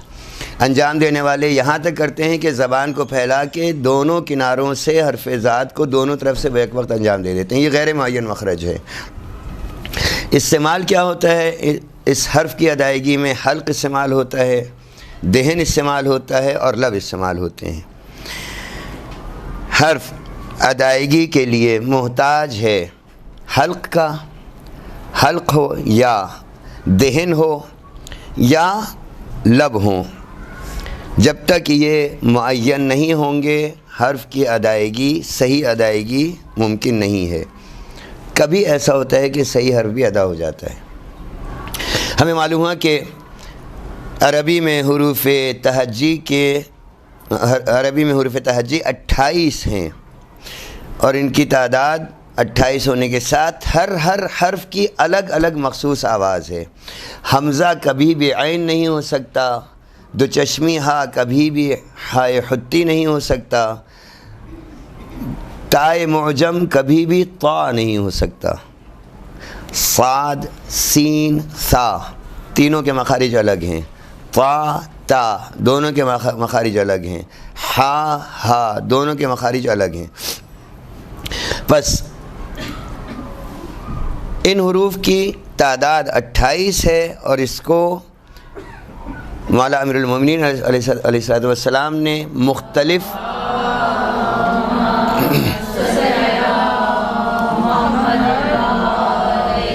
ناموں سے معین کر دیا ہے تاکہ حاصل کرنے والا ان کو آسانی سے حاصل کر سکے۔ 28 حروف، اس میں سے 6 حروف حروف حلقی ہیں، 6 حروف ہیں جو حلق سے ادا ہوتے ہیں، 2 حروف ہیں جو لحات یعنی کوے سے ادا ہوتے ہیں، 3 حروف ان کا نام حروف شجری ہے جو تالو سے ادا ہوتے ہیں، 1 حرف حافی ہے جو زبان کے کنارے سے ادا ہوتا ہے، پھر 3 حروف زولقیہ، 3 حروف نطعیہ، 3 لسویہ، 3 صفیریہ اور 3 شفہیہ یا شفویہ۔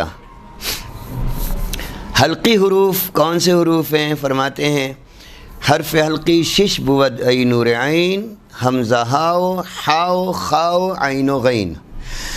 ہمیں معلوم ہے کہ حروف کی ادائیگی میں ہم تالو استعمال کرتے ہیں، زبان استعمال کرتے ہیں، زبان کی نوک سے، زبان کے کناروں سے، زبان کے تالو سے، زبان کا جڑ کا حصہ تک استعمال ہوتا ہے، اور اس کے بعد حلق استعمال ہوتا ہے۔ حلق کے بھی 2 حصے ہیں، ایک کوے کو باہر کی طرف نکال کے استعمال کرنا حلق کو، اور ایک کوے کو اندر کی جانب کھینچتے ہوئے استعمال کرنا حلق کو۔ یہ 6 حروف جو سب سے پہلے ہیں، ان میں درمیان حلق بھی استعمال ہو رہا ہے، ابتدائی حلق بھی استعمال ہو رہا ہے، انتہائی حلق بھی استعمال ہو رہا ہے۔ 6 حروف ہیں، سمجھنے کے لیے دو مصروں میں اس کو بیان کیا گیا فارسی میں۔ حرف حلقی 6 بدان ای با وفا، حمزہ ہاؤ، ہاؤ، خاؤ، عینو، حمزہ ہاؤ، عینو، غینو، ہاؤ، خا، 2 مصروں میں اس کو واضح کیا گیا۔ 6 حروف اقصی حلق یعنی حلق کے بعید ترین حصے سے، زبان سے اگر ہم چلیں تو حلق کا انتہائی حصہ۔ حروف حلقی سے مراد جو ہمارے تالو سے لے کر اور حلق کے گودال تک، حلق کے اس گڑھے تک جو پورا حصہ ہے، اس حصے سے جو حروف ادا ہوں ان کو حروف حلقی کہتے ہیں۔ زبان کی طرف سے حلق کا ابتدائی حصہ، درمیانی حصہ اور انتہائی حصہ، یہ 6 حروف ہیں۔ یہاں تک بات سمجھ میں آئی؟ حرف کسے کہتے ہیں؟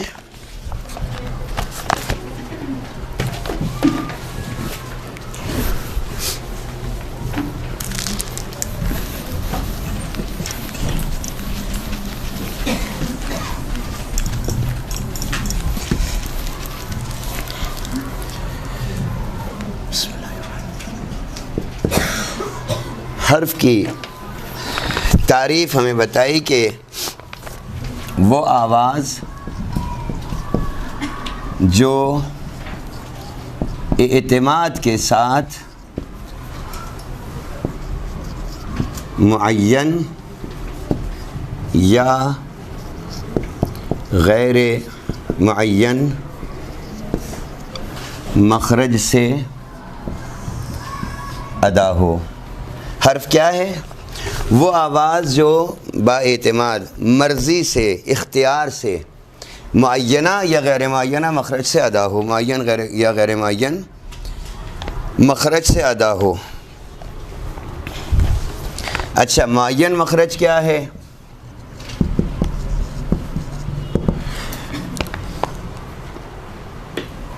فرماتے ہیں حلق، دہن، لب، حلق، دہن، لب وغیرہ کے کسی معین جز کو جس کا نام رکھا گیا ہے، معین جز کو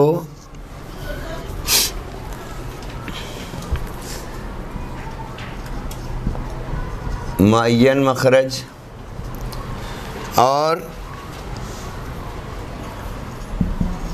جوف الفم.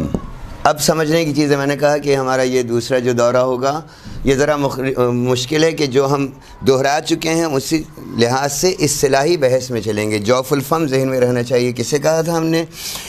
جوف الفم کو غیر معین مخرج کہتے ہیں.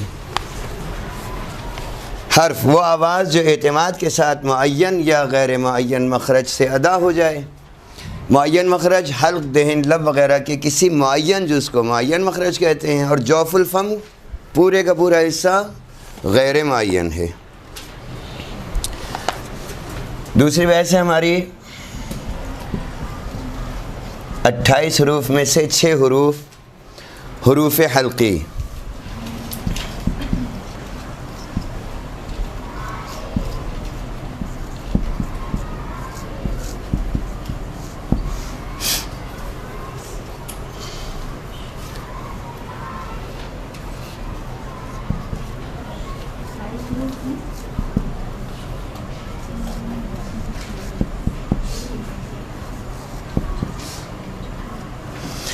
فرماتے ہیں حرف حلقی 6 بود ای با وفا، حمزہ ہا، عین، حا، غین، خا. یا دوسرے 2 مصروں میں کہا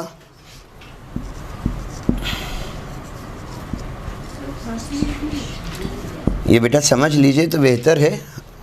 اس کو جیسے اردو میں سمجھا رہا ہوں، فارسی اس لیے کہ یہ مصروں کی صورت ذہن نشین ہو جاتا ہے عموماً.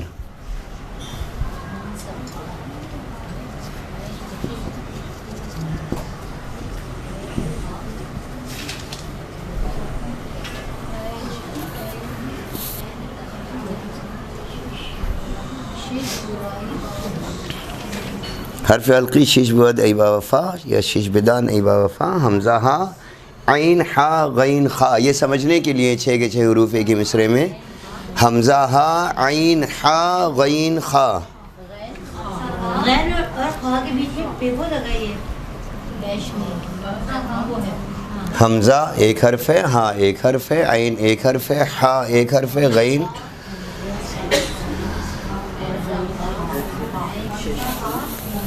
عین، حا، غین، خا. 2 چشمی ہے الگ ہے، حلوے والی ہے الگ ہے.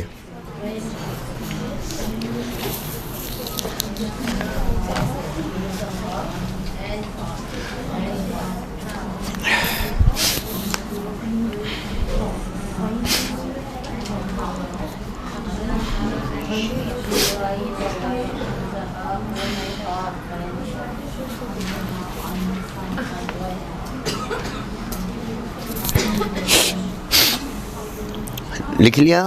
مختصر سے 4 جملے لکھ رہا ہوں، اس کو سمجھیں. حرف حلقی 6 بود ای نور عین، حمزہ ہاؤ، حاؤ، خاؤ، عین و غین. میں نے کہا یہ 2 مصرے دیے ہیں.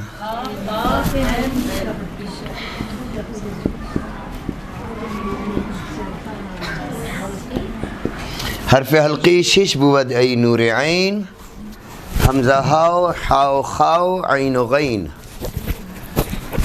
حمزہ ہا، حاؤ، خا، عین و غین. کہاں جا رہا ہے؟ خوب، یہ 6 حروف ہیں جو حلق سے ادا ہوتے ہیں.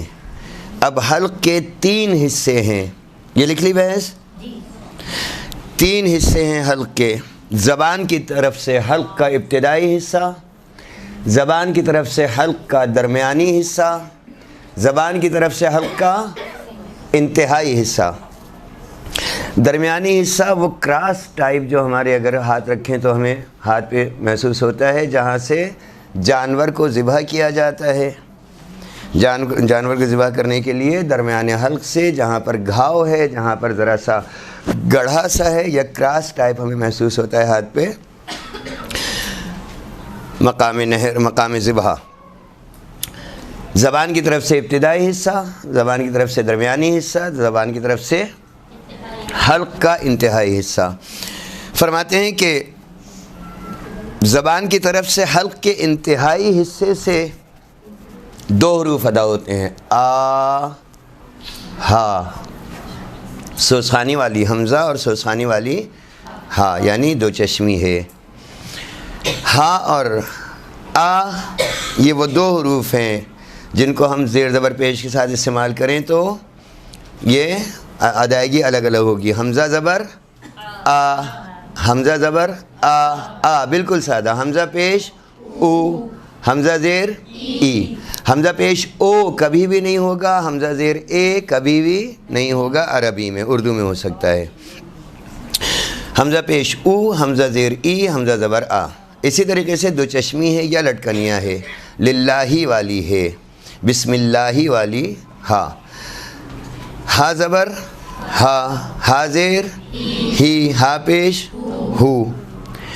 یہ 2 حروف ہیں جو زبان کی طرف سے اقصا حلق یعنی حلق کے دور ترین حصے سے، حلق کا قریب کا حصہ یہ، درمیان کا حصہ یہ، زبان کی طرف سے حلق کا دور ترین حصہ اقصا حلق۔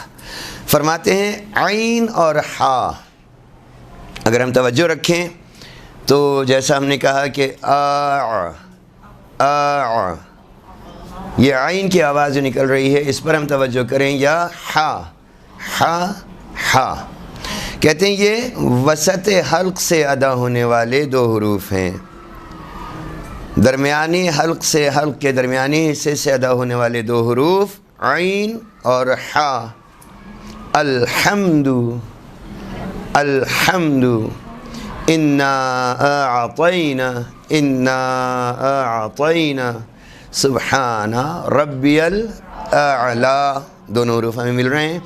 حرف ہا، ہائے حتی، یا حرف عین، یہ 2 کے 2 حروف وسط حلق کے ہیں، یعنی حلق کے درمیانی حصے سے نکلتے ہیں۔ اب آتے ہیں زبان کی جانب سے حلق کا قریب ترین حصہ، ابتدائی حصہ، ادنا حلق، ادنا دنو، ہاں، دنا فتدلہ فکان قاب قوسین او ادنا، اور قریب ترین۔ اور حدیث قصہ میں اکثر پڑھنے والے اس کو غلط پڑھتے ہیں، دنی پڑھتے ہیں، غلط پڑھتے ہیں، معنی بالکل الٹ ہے، اس کا بہت احتیاط کی جائے۔ دنا فتدلہ فکان قاب قوسین او ادنا، کہا کہ حلق کا زبان کی طرف سے جو قریب ترین حصہ ہے، ادنا قریب ترین، پروردگار نے کیا کہا جب اللہ کے نبی پہنچے ہیں اللہ کی بارگاہ میں، اس نے بلوایا ہے معراج میں، تو کہا دنا فتدلہ فکان، قریب تر ہو جاؤ، ادن منی، اور قریب ہو جاؤ۔ اور اللہ کے نبی نے اپنے وقت رخصت جو بلوایا تو کہا ادن منی، اور بھگایا تو کہا قوموا انی، دور ہو جاؤ مجھ سے۔ حدیث قصہ میں امام حسین علیہ السلام کی جب آمد ہوئی ہے تو وہ اس کو پڑھنے والے پڑھتے ہیں دنی، وہ ہے دنا۔ اب وہ عبارت مجھے نکالنا ہوگی کہ اس کے بغیر چارہ نہیں ہے۔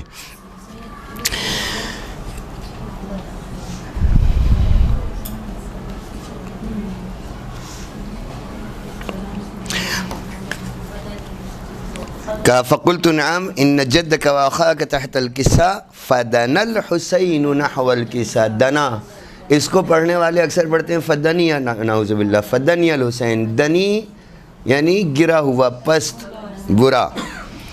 دنی اس لیے کہا کہ کسی فرد کا نام دانیال ہو اور اس کو دانی نہیں پکارا جائے، دانی کا مطلب ہے پسترین، گرا ہوا۔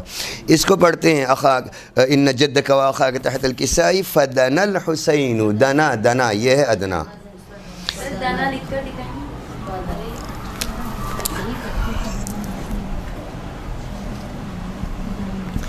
یہ یائے حبلہ کہلاتی ہے، چھوٹی یا کے اوپر کھڑا زبر لگا ہو، جیسے موسیٰ، جیسے عیسیٰ۔ خوب، دنا ادنا اسی سے ہے۔ کہا کہ جب زبان سے حلق کا قریب ترین حصہ لیا جائے تو اس سے 2 حروف ادا ہوتے ہیں۔ کون کون سے حروف رہ گئے ہمارے پاس؟ حمزہ ہا، عین ہا کے بعد غین اور غین و خا کا یہ غین اور خا بہت سادہ اور آسان ہے، اردو والے بھی آسانی سے اس کو انجام دے لیتے ہیں۔ آغا مثلا یا خانم، غین اور خا یہ دو حروف آسان ہیں اردو میں بھی۔ یہ دونوں حروف حلق کے قریب ترین حصے سے ادا ہوتے ہیں، واضح ہے؟ 6 حروف، اور یہ 6 حروف کی ادائیگی سب سے پہلے ہمارے پاس زبان سے، یعنی زبان کی طرف سے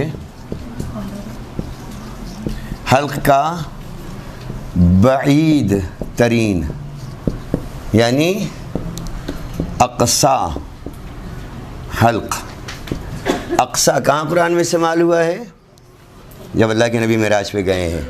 اقصا حلق زبان کی طرف سے حلق کا دو ترین حصہ، یعنی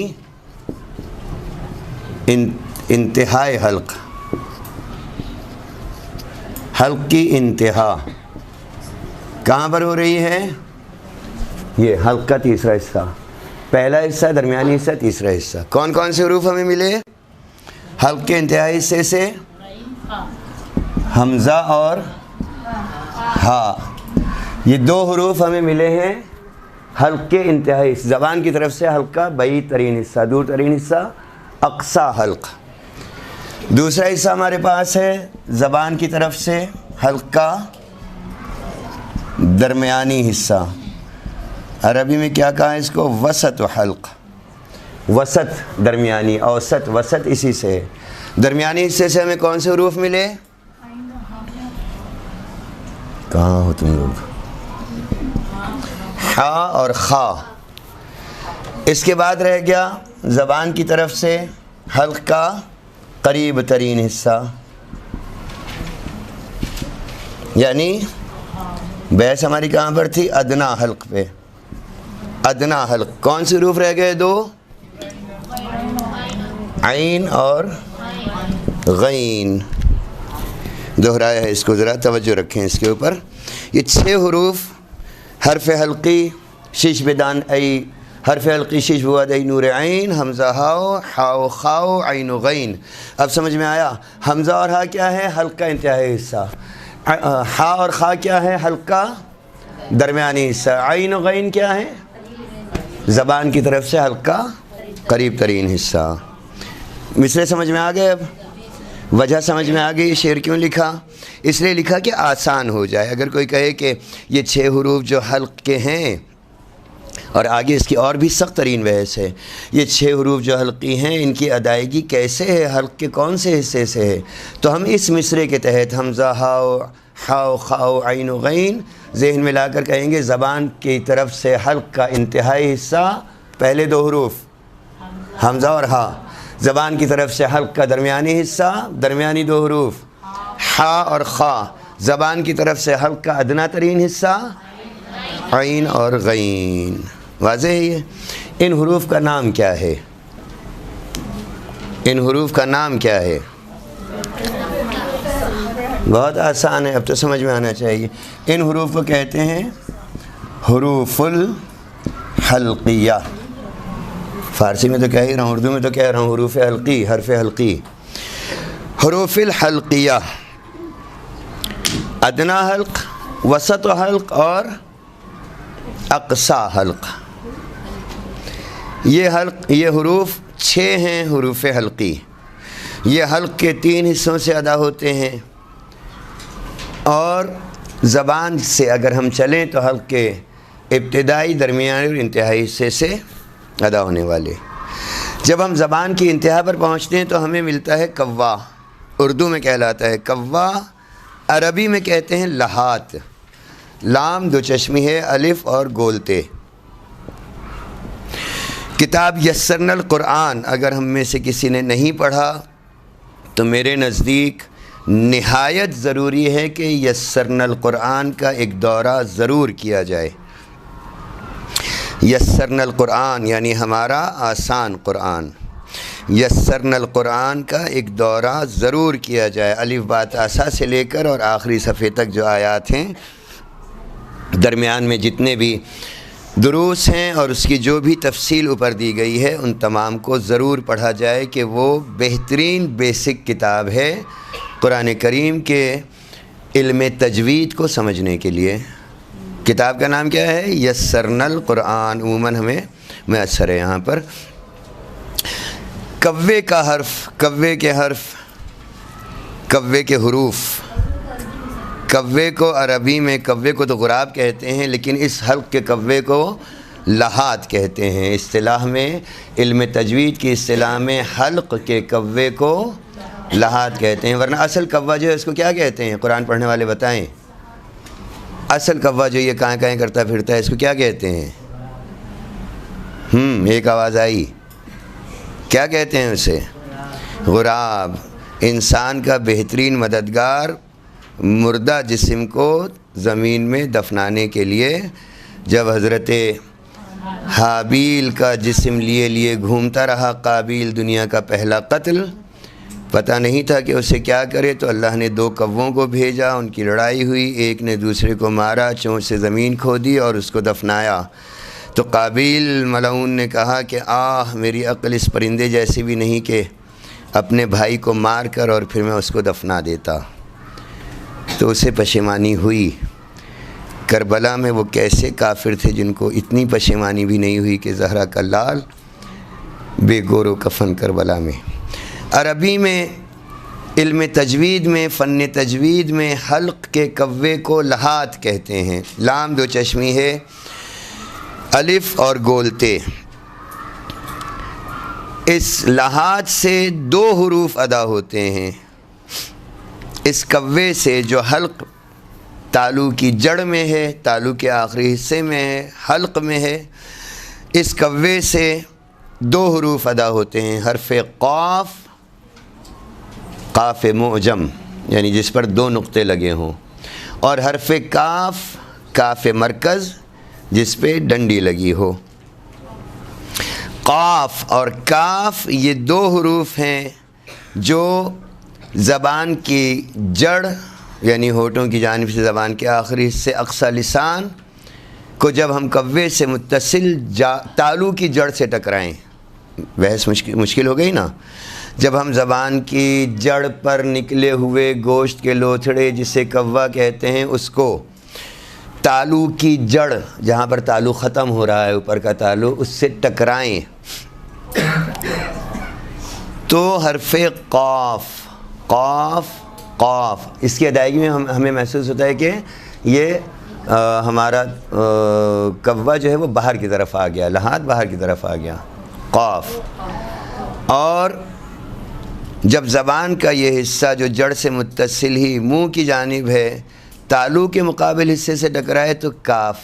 زبان کی انتہا کو جب ہم اس کوے سے متصل ہی تالو انتہا پر ٹکرائیں تو حرف کاف، حرف کاف کہاں استعمال ہوا؟ کون سی آیت ہے جس میں کاف استعمال ہوا ہو؟ انا اعطیناک الکوثر، 2 جگہ استعمال ہوا۔ خوب، قاف کہاں استعمال ہوا؟ قل اعوذ برب الفلق من شر ما خلق۔ یہ واضح ہے 2 حروف۔ یہ 2 حروف کون سے ہیں؟ جو حروف اللحاد کہلاتے ہیں یعنی کوے کے حروف کہلاتے ہیں۔ ان کی ادائیگی زبان کی جڑ یعنی ہونٹوں کی جانب سے زبان کا آخری حصہ اقصی لسان، زبان کا انتہائی حصہ جیسے ہم نے یہاں پر لکھا اقصی حلق،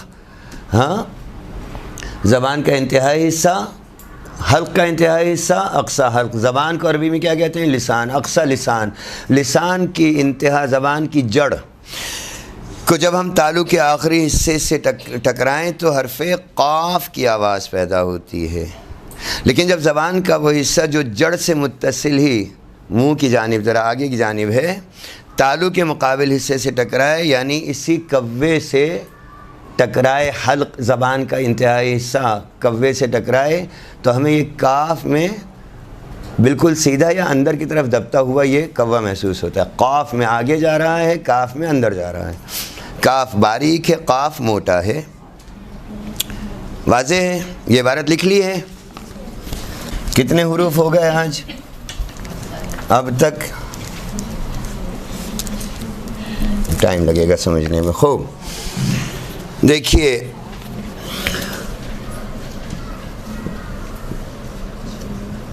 حروف اللحات یا حروف لحات،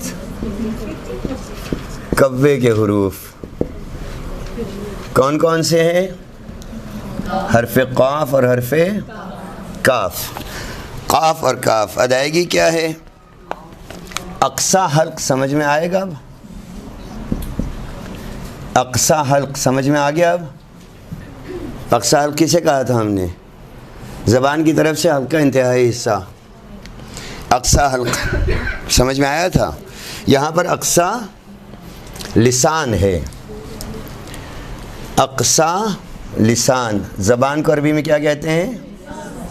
اقصی لسان، یعنی زبان کا انتہائی حصہ، جس کو ہم زبان کی جڑ بھی کہتے ہیں. زبان کی جڑ اقصی لسان جو کوے سے متصل ہے.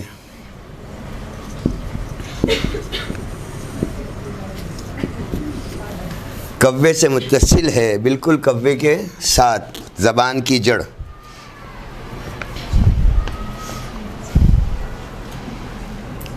تالو کے آخری حصے سے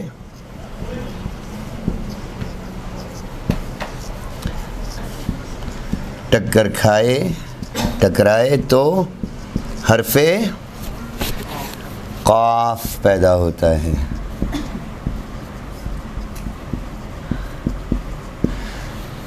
پاکستان میں بھی بہت سے افراد ہیں اور ایران میں بھی بہت سے افراد ہیں کہ جو قاف کو صحیح ادا نہیں کر سکتے. قاف کو گاف کہتے ہیں یا خاف کہتے ہیں. ہمارے حیدرآباد دکن وہ خاص طور پہ اس کو خاف کہتا ہے. لیکن اگر ہم کوشش کریں کہ اپنی زبان کے آخری حصے کو یعنی کوے کو حلق سے ملائیں، باہر کی طرف آواز کو ہوا سے خارج کریں، ہوا کے ساتھ خارج کریں تو حرف قاف پیدا ہوگا. حرف قاف. حرف کاف کے لیے کیا ہے؟ زبان کی جڑ تالو کے برابر کے حصے سے ٹکرائے، یعنی زبان کی جڑ کے اوپر جو تالو، یعنی اسی کوے سے جب زبان کی جڑ ٹکرائے، بالکل یہی چیز لیکن باریک. جب زبان کی جڑ تالو کی جڑ سے ٹکرائے تو حرف کاف، حرف کاف پیدا ہوتا ہے. زبان کی جڑ تالو کی جڑ سے یعنی کوے سے ٹکرائے. تالو کی جڑ کیا ہے؟ کوا ہے.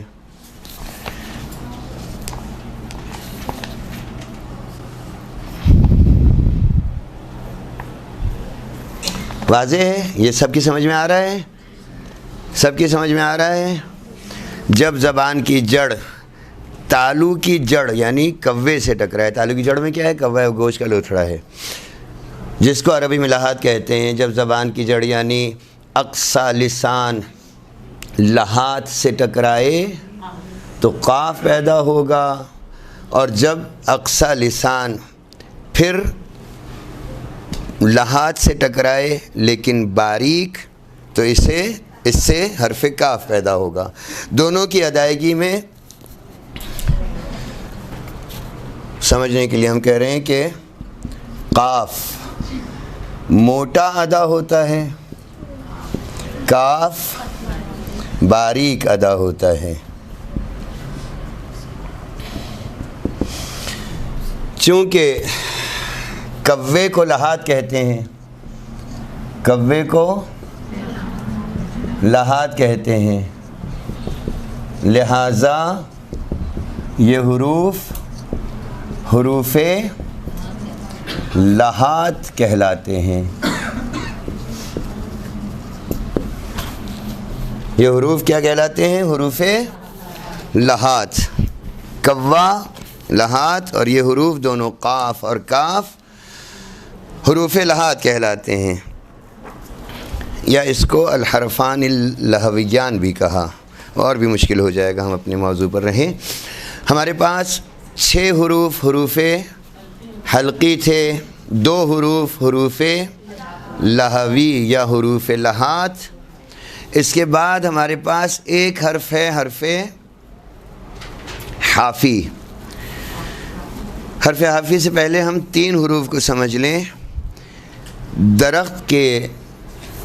درخت کی چھال پر اگر ہم ہاتھ پھیریں تو ہاتھ دردراتا ہے، وہ چھال کہیں موٹی ہے کہیں پتلی ہے، اسی نسبت سے کہ اس کی چھال جو ہے وہ کہیں موٹی کہیں پتلی ہے اور وہ بالکل پلین نہیں ہے، برابر کی نہیں ہے، اسی نسبت سے درخت کو شجر کہا جاتا ہے۔ شجر اور بھی کئی صورتوں میں کئی مناسبتوں سے کہا جاتا ہے، لیکن چونکہ درخت کے تنے کی کھال جو ہے وہ دردراہٹ والی ہے، اونچی نیچی ہے، اس لحاظ سے اسے یعنی گویا اس کے اوپر لہریں بنی ہوں کبھی، تو اسے ہم شجر کہتے ہیں۔ اچھا، جب ہم اپنے اوپر کے تالو پر انگلی پھیریں یا زبان پھیریں تو ہمیں کیا محسوس ہوتا ہے؟ اس پر بھی وہی دردراہٹ ہے۔ اس نسبت سے اس تالو سے پیدا ہونے والے حروف کو کیا کہیں گے؟ احسنتم، حروف شجر۔ تالو پر زبان لگنے سے جو حروف پیدا ہو رہے ہیں ان حروف کو حروف شجر کہتے ہیں۔ اچھا، ذہن میں رہے، شجر جیم کے اوپر زبر الگ چیز ہے، شجر جیم کے اوپر جزم الگ چیز ہے۔ اعراب کی بحث میں زیر زبر پیش کی، جزم کی، تشدید کی، مد کی بحث میں ہمیں سمجھ میں آتا ہے کہ جزم کیا ہے، زبر کیا ہے، زیر کیا ہے، پیش کیا ہے، تشدید کیا ہے، پھر اس کی ادائیگی کیا ہے۔ اور یہ ایک زیر زبر پیش کی غلطی پورے معنی کو بالکل الٹ کے رکھ دیتی ہے، بدل دیتی ہے۔ شجر الگ چیز ہے، شجر الگ چیز ہے۔ شجر یعنی پورا درخت جڑوں سے لے کر اس کے پتوں تک پورا شجر، جس کی مثال قرآن کریم نے دی کہ اصلھا فی السماء، کہ وہ اہل بیت علیہ السلام وہ شجر ہیں کہ جن کی اصل آسمانوں میں ہے، وہ شجر ہے جو مجموعہ ہے پورا، پتوں سے، شاخوں سے لے کر اور جڑ سے لے کر اور تنے سے لے کر سب کچھ۔ شجر خالی یہ اوپر کا حصہ جیم ساکن کے ساتھ۔ خوب، اس سے فرماتے ہیں کہ تالو پر زبان کا ابتدائی حصہ یا درمیانی حصہ مس کرتے ہوئے حرف کو ادا کریں تو جو حرف ادا ہوگا اس حرف کا نام ہے حرف شجری۔ 3 حروف ہیں جو زبان کے اوپری حصے کو تالو سے ٹکراتے ہوئے مختلف جگہوں پر ٹکراتے ہوئے انجام دیں۔ یہ 3 حروف ہیں، ان تینوں کے لیے مخرج گویا ایک ہی ہے۔ فرماتے ہیں زبان کا درمیانی حصہ وسط لسان، زبان کا درمیانی حصہ، تالو کے درمیانی حصے وسط الحنک الاعلی، یا آئندہ کی بحث میں ہم باقی نام دیں گے انشاءاللہ، آج وقت کو مد نظر رکھتے ہوئے ہم اصل بحث میں آئے۔ زبان کے درمیانی حصے کو تالو کے درمیانی حصے یعنی وسط الحنک الاعلی سے ٹکرائیں تو حرف جیم، جیم ظاہراً یہ 2 دانت ملنے سے ادا ہو رہا ہے، لیکن تالو سے ہماری زبان مل رہی ہے، وسط درمیان تالو میں۔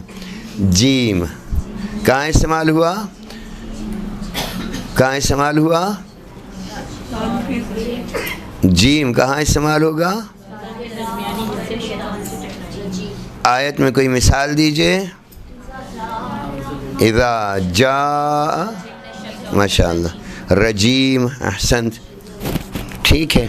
اور کوئی آیت دیکھیے، اور کوئی آیت دیکھیں، کیا ہو گیا؟ مدرسے میں بیٹھا ہوں میں جی۔ سورہ قدر ہے آپ کے سامنے، اتنی بہترین آخری آیت پڑھ لیں، سورہ قدر کی آخری آیت۔ اللہ اکبر، خوب خوب، بہت دیر ہو گئی۔ اچھا، پہلا حرف ہے جو وسط لسان کو وسط الحنک الاعلی سے یعنی اوپر کے تالو کے درمیان سے ٹکرائیں تو حرف جیم۔ دوسرا حرف ہے شین۔ شین میں ہم دیکھتے ہیں کہ یہ درمیان تالو سے زبان کا درمیان نہیں ٹکرا رہا بلکہ زبان کے کنارے اٹھ کے ٹکرا رہے ہیں. مثال دیجیے آیت سے. والشمس وضحاها والشمس وضحاها والقمر اذا تلاها. ٹھیک ہے. شین جیم اور تیسرا حرف ہے حرف یا. کہاں استعمال ہوا آیت میں؟ ایاک نعبد و ایاک. یہاں تالو کا درمیانی حصہ زبان اس سے نہیں ٹکرا رہی. زبان کا درمیانی حصہ تالو کے درمیانی حصے سے نہیں. زبان کا درمیانی کنارے کا حصہ درمیان کے کنارے کا حصہ تالو سے ٹکرا رہا ہے. ایاک نعبد ان اللہ و ملائکتہ یصلون علی النبی. نبی کیا ہے؟ زبان کا درمیانی حصہ تالو کے درمیانی حصے سے نہیں ٹکرا رہا بلکہ زبان کے درمیانی حصے کے کنارے تالو کے کناروں سے ٹکرا رہے ہیں. اوپر کے تالو کے کناروں سے ٹکرا رہے ہیں. یا یہ کون سے حروف کہلائے؟ شجری. حروف شجری. اچھا یہ حروف یہ شجر کہاں واقع ہے دہن کے اندر؟ ہمارے خلائے دہن میں درمیان میں کھلے حصے میں. پورا کھلا حصہ ہے درمیان میں خلائے دہن. یہ دو نام رکھتا ہے اردو میں یا عربی میں اردو میں یا فارسی میں ہم اس کو کہیں گے حروف خلائے دہن. اردو میں کیا کہیں گے؟ خلائے دہن کے حروف. جب زبان کا درمیانی حصہ اوپر کے تالو کے درمیانی حصے سے ٹکرائے تو 3 حروف ادا ہوں گے. جیم شین یا. چونکہ یہ تالو سے اور تالو کے درمیانی حصے سے جو شجری ہے اس سے ٹکرا رہے ہیں اس مناسبت سے ان 3 حروف کا نام ہم نے رکھا حروف شجری. اور شجر کا فرق ہم نے بیان کر دیا. واضح ہے سب پہ؟ 3 حروف ہیں ہمارے پاس. یہ لکھ لیا سب نے؟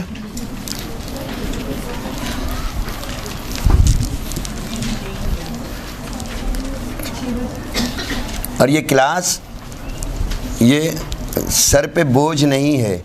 جب ہم تلاوت کریں آج سے جس وقت کہ جو چاہے جب چاہے بے حکم مولا کائنات اللہ سے باتیں کروائے تو وہ قرآن ضرور پڑھے. اور آخری دور میں قرآن افضل ترین عبادت ہے کہ اللہ باتیں کرے. اس میں یہ جو قوانین ہم پڑھ رہے ہیں ان کو ذہن میں رکھ کے پڑھیں تو یہ قوانین بھی ہمارے ذہن نشین ہو جائیں گے اور تلاوت بھی اور بہتر اور افضل ہو جائے گی. زبان کا درمیانی حصہ تالو کے درمیانی حصے سے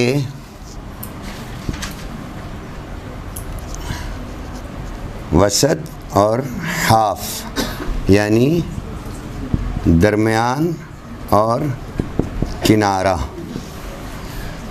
زبان کا درمیانی حصے سے کنارے کا حصہ کنارے کے حصے سے. یہ وسط اور ہاف سے مراد یہی ہے.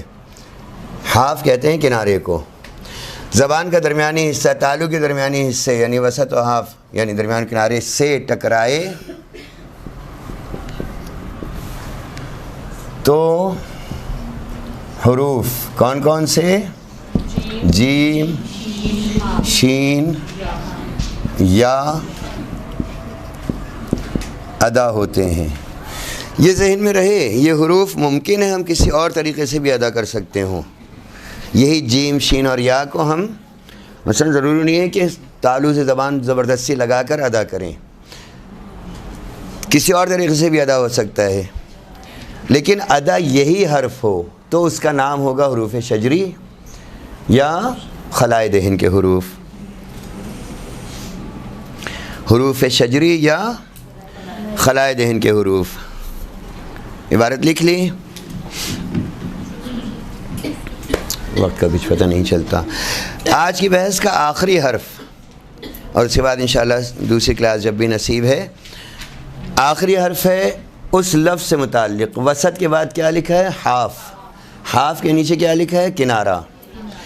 ہماری زبان کا کنارہ اگر ہم اس کو پوری زبان تصور کریں تو ہماری زبان کا کنارہ ایک یہ ہے دوسرا یہ ہے اور یہ استعمال ہوتا ہے ایک حرف جو نہایت آسان اور سادہ ہے اور جو پڑھنے میں سب سے زیادہ مشکل ہے، یعنی اس کی ڈیفینیشن، اس کی تشریح اگر ہم لیتے ہیں تو بہت مشکل ہے۔ فرماتے ہیں زبان کی کروٹ، حافت اللسان کو بالائی ڈاڑھوں کی جڑوں سے دائیں یا بائیں یا دونوں طرف لگائیں۔ یہ سب اوپر سے گزر گیا، کچھ سمجھ میں نہیں آیا۔ زبان کی کروٹ کو بالائی ڈاڑھوں کی جڑوں سے جو لسویہ لسہ سے متصل ہیں، گم سے مسوڑے سے متصل ہیں، اس کنارے سے ٹکرائیں، ایک طرف دائیں طرف یا دوسری طرف بائیں طرف یا دونوں طرف ایک ساتھ۔ بہت سے افراد پوری زبان پھیلا کر اور پھر ضاد ادا کر دیتے ہیں۔ زبان کی کروٹ حرف لسان کو بالائی ڈاڑھوں کی جڑوں سے دائیں یا بائیں دونوں طرف لگائیں تو حرف ضاد ادا ہوتا ہے۔ اردو دان اور خصوصاً کراچی کے ماحول میں کھیلے ہوئے بچے جب جہاز اڑائیں تو حرف سمجھ میں آ گیا، آسان تھا۔ وہ بحث جو ہم نے کی تھی 7 منٹ کی 8 منٹ کی، وہ آسان، اس سے یہ سمجھ میں آ گیا۔ تشریح میں ہم جائیں گے، اصطلاح میں جاتے ہیں تو ہمارے لیے بہت مشکل ہے، لیکن ہمیں اصطلاح اس لیے یاد کرنا ہے کہ ہم اس کو دہرا کر اور سمجھا سکیں، اور جو ماحول کی چیز ہے وہ اس لیے یاد کرنا ہے کہ ہمیں خود آسانی سے سمجھ میں آ جائے۔ فرماتے ہیں کہ زبان کا کنارہ حافہ، ہاں حافہ، اسی سے لحاف ہے۔ یہ لحاف اردو لفظ نہیں ہے، لحاف عربی لفظ ہے، جیسے مدد اردو لفظ نہیں ہے، فارسی لفظ نہیں، مدد عربی لفظ ہے۔ کہاں استعمال ہوا؟ دعائے مبارکہ کمیل میں کہاں استعمال ہوا مدد؟ کل شب جمعہ تھی، کس نے نہیں پڑھی دعائے کمیل؟ اپنا نقصان کیا۔ یا ربی مددت یدی، دعائے کمیل کا جملہ ہے، یا ربی مددت یدی، مدد عربی لفظ ہے، لحاف عربی لفظ ہے جس میں لپٹ جائے انسان یا جس کو اپنے گرد لپیٹ لے۔ حاف لپیٹ لینے والا، یعنی زبان کو لپیٹ لیا ہے اس نے، اوپر اور نیچے کے حصے کو کور کر لیا ہے۔ فرماتے ہیں زبان کی کروٹ حافت و لسان کو بالائی ڈاڑھوں کی جڑوں سے دائیں یا بائیں، اذانیں ہو چکی ہیں، دائیں یا بائیں دونوں طرف لگائیں تو حرف ضاد کا تلفظ ادا ہوتا ہے۔ بائیں طرف سے آسان ہے، فرماتے ہیں ایک وقت دونوں طرف سے ادا کرنا بھی صحیح، لیکن بہت مشکل ہے، ہمارے لیے مشکل نہیں ہے جو کوشش کر رہے ہیں۔ چونکہ ذات کے تلفظ میں حافظ لسان کو دخل ہے، اس لیے اس ذات کو الحرف الحافی کہتے ہیں، اس ذات کو حرف حافی کہتے ہیں۔ یہ بات ذہن میں رہے، قطعی ہے، ذات کا تلفظ کبھی بھی دال کے باریک دال یا پر دال کے مانند نہیں ہے، ولضال نہیں ہے، ولدال نہیں ہے۔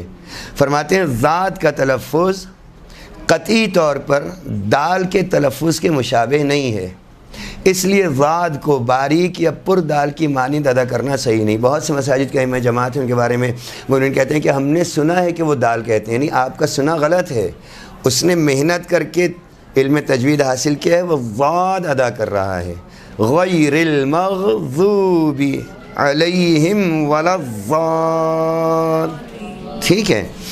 اگر ذات کو اپنے صحیح مخرج سے تمام صفات ذات کی نگہداشت کے ساتھ ادا کیا جائے تو اس کی آواز وا کی آواز کے مشابہ ہوتی ہے، توئے زوئے والے زوئے کی، بہت مزیدار ہے ذا بھی۔ ذات، وقت تمام ہو گیا ورنہ اس کو دہرا دیتا۔ ذات سمجھنے کے لیے، جہاز اڑانا سمجھانے کے لیے اس کی اصطلاح کو حاصل کرنا۔ زبان کی کروٹ حافظ لسان کو اوپر کی سیدھے ہاتھ کے اوپر کی ڈاڑھوں یا الٹے ہاتھ کے اوپر کی ڈاڑھوں یا دونوں طرف کے اوپر کی ڈاڑھوں سے ٹکرائیں اور آواز کو ہوا کے ساتھ خارج کریں تو ضاد پیدا ہوتا ہے، ضاد کا تلفظ ادا ہوتا ہے۔ بائیں طرف سے آسان ہے، بیک وقت دونوں طرف سے ادا کرنا بھی صحیح۔ یہ ضاد کبھی بھی باریک دال یا پر دال کے مانند نہیں ہے، بلکہ اس کے تلفظ کو سننے والا ممکن ہے حرف طا ضا والے ضا سے تشبیہ دے دے، لیکن دال سے تشبیہ نہیں دے سکتے۔ وصلی اللہ علی سیدنا محمد و آلہ الطاہرین۔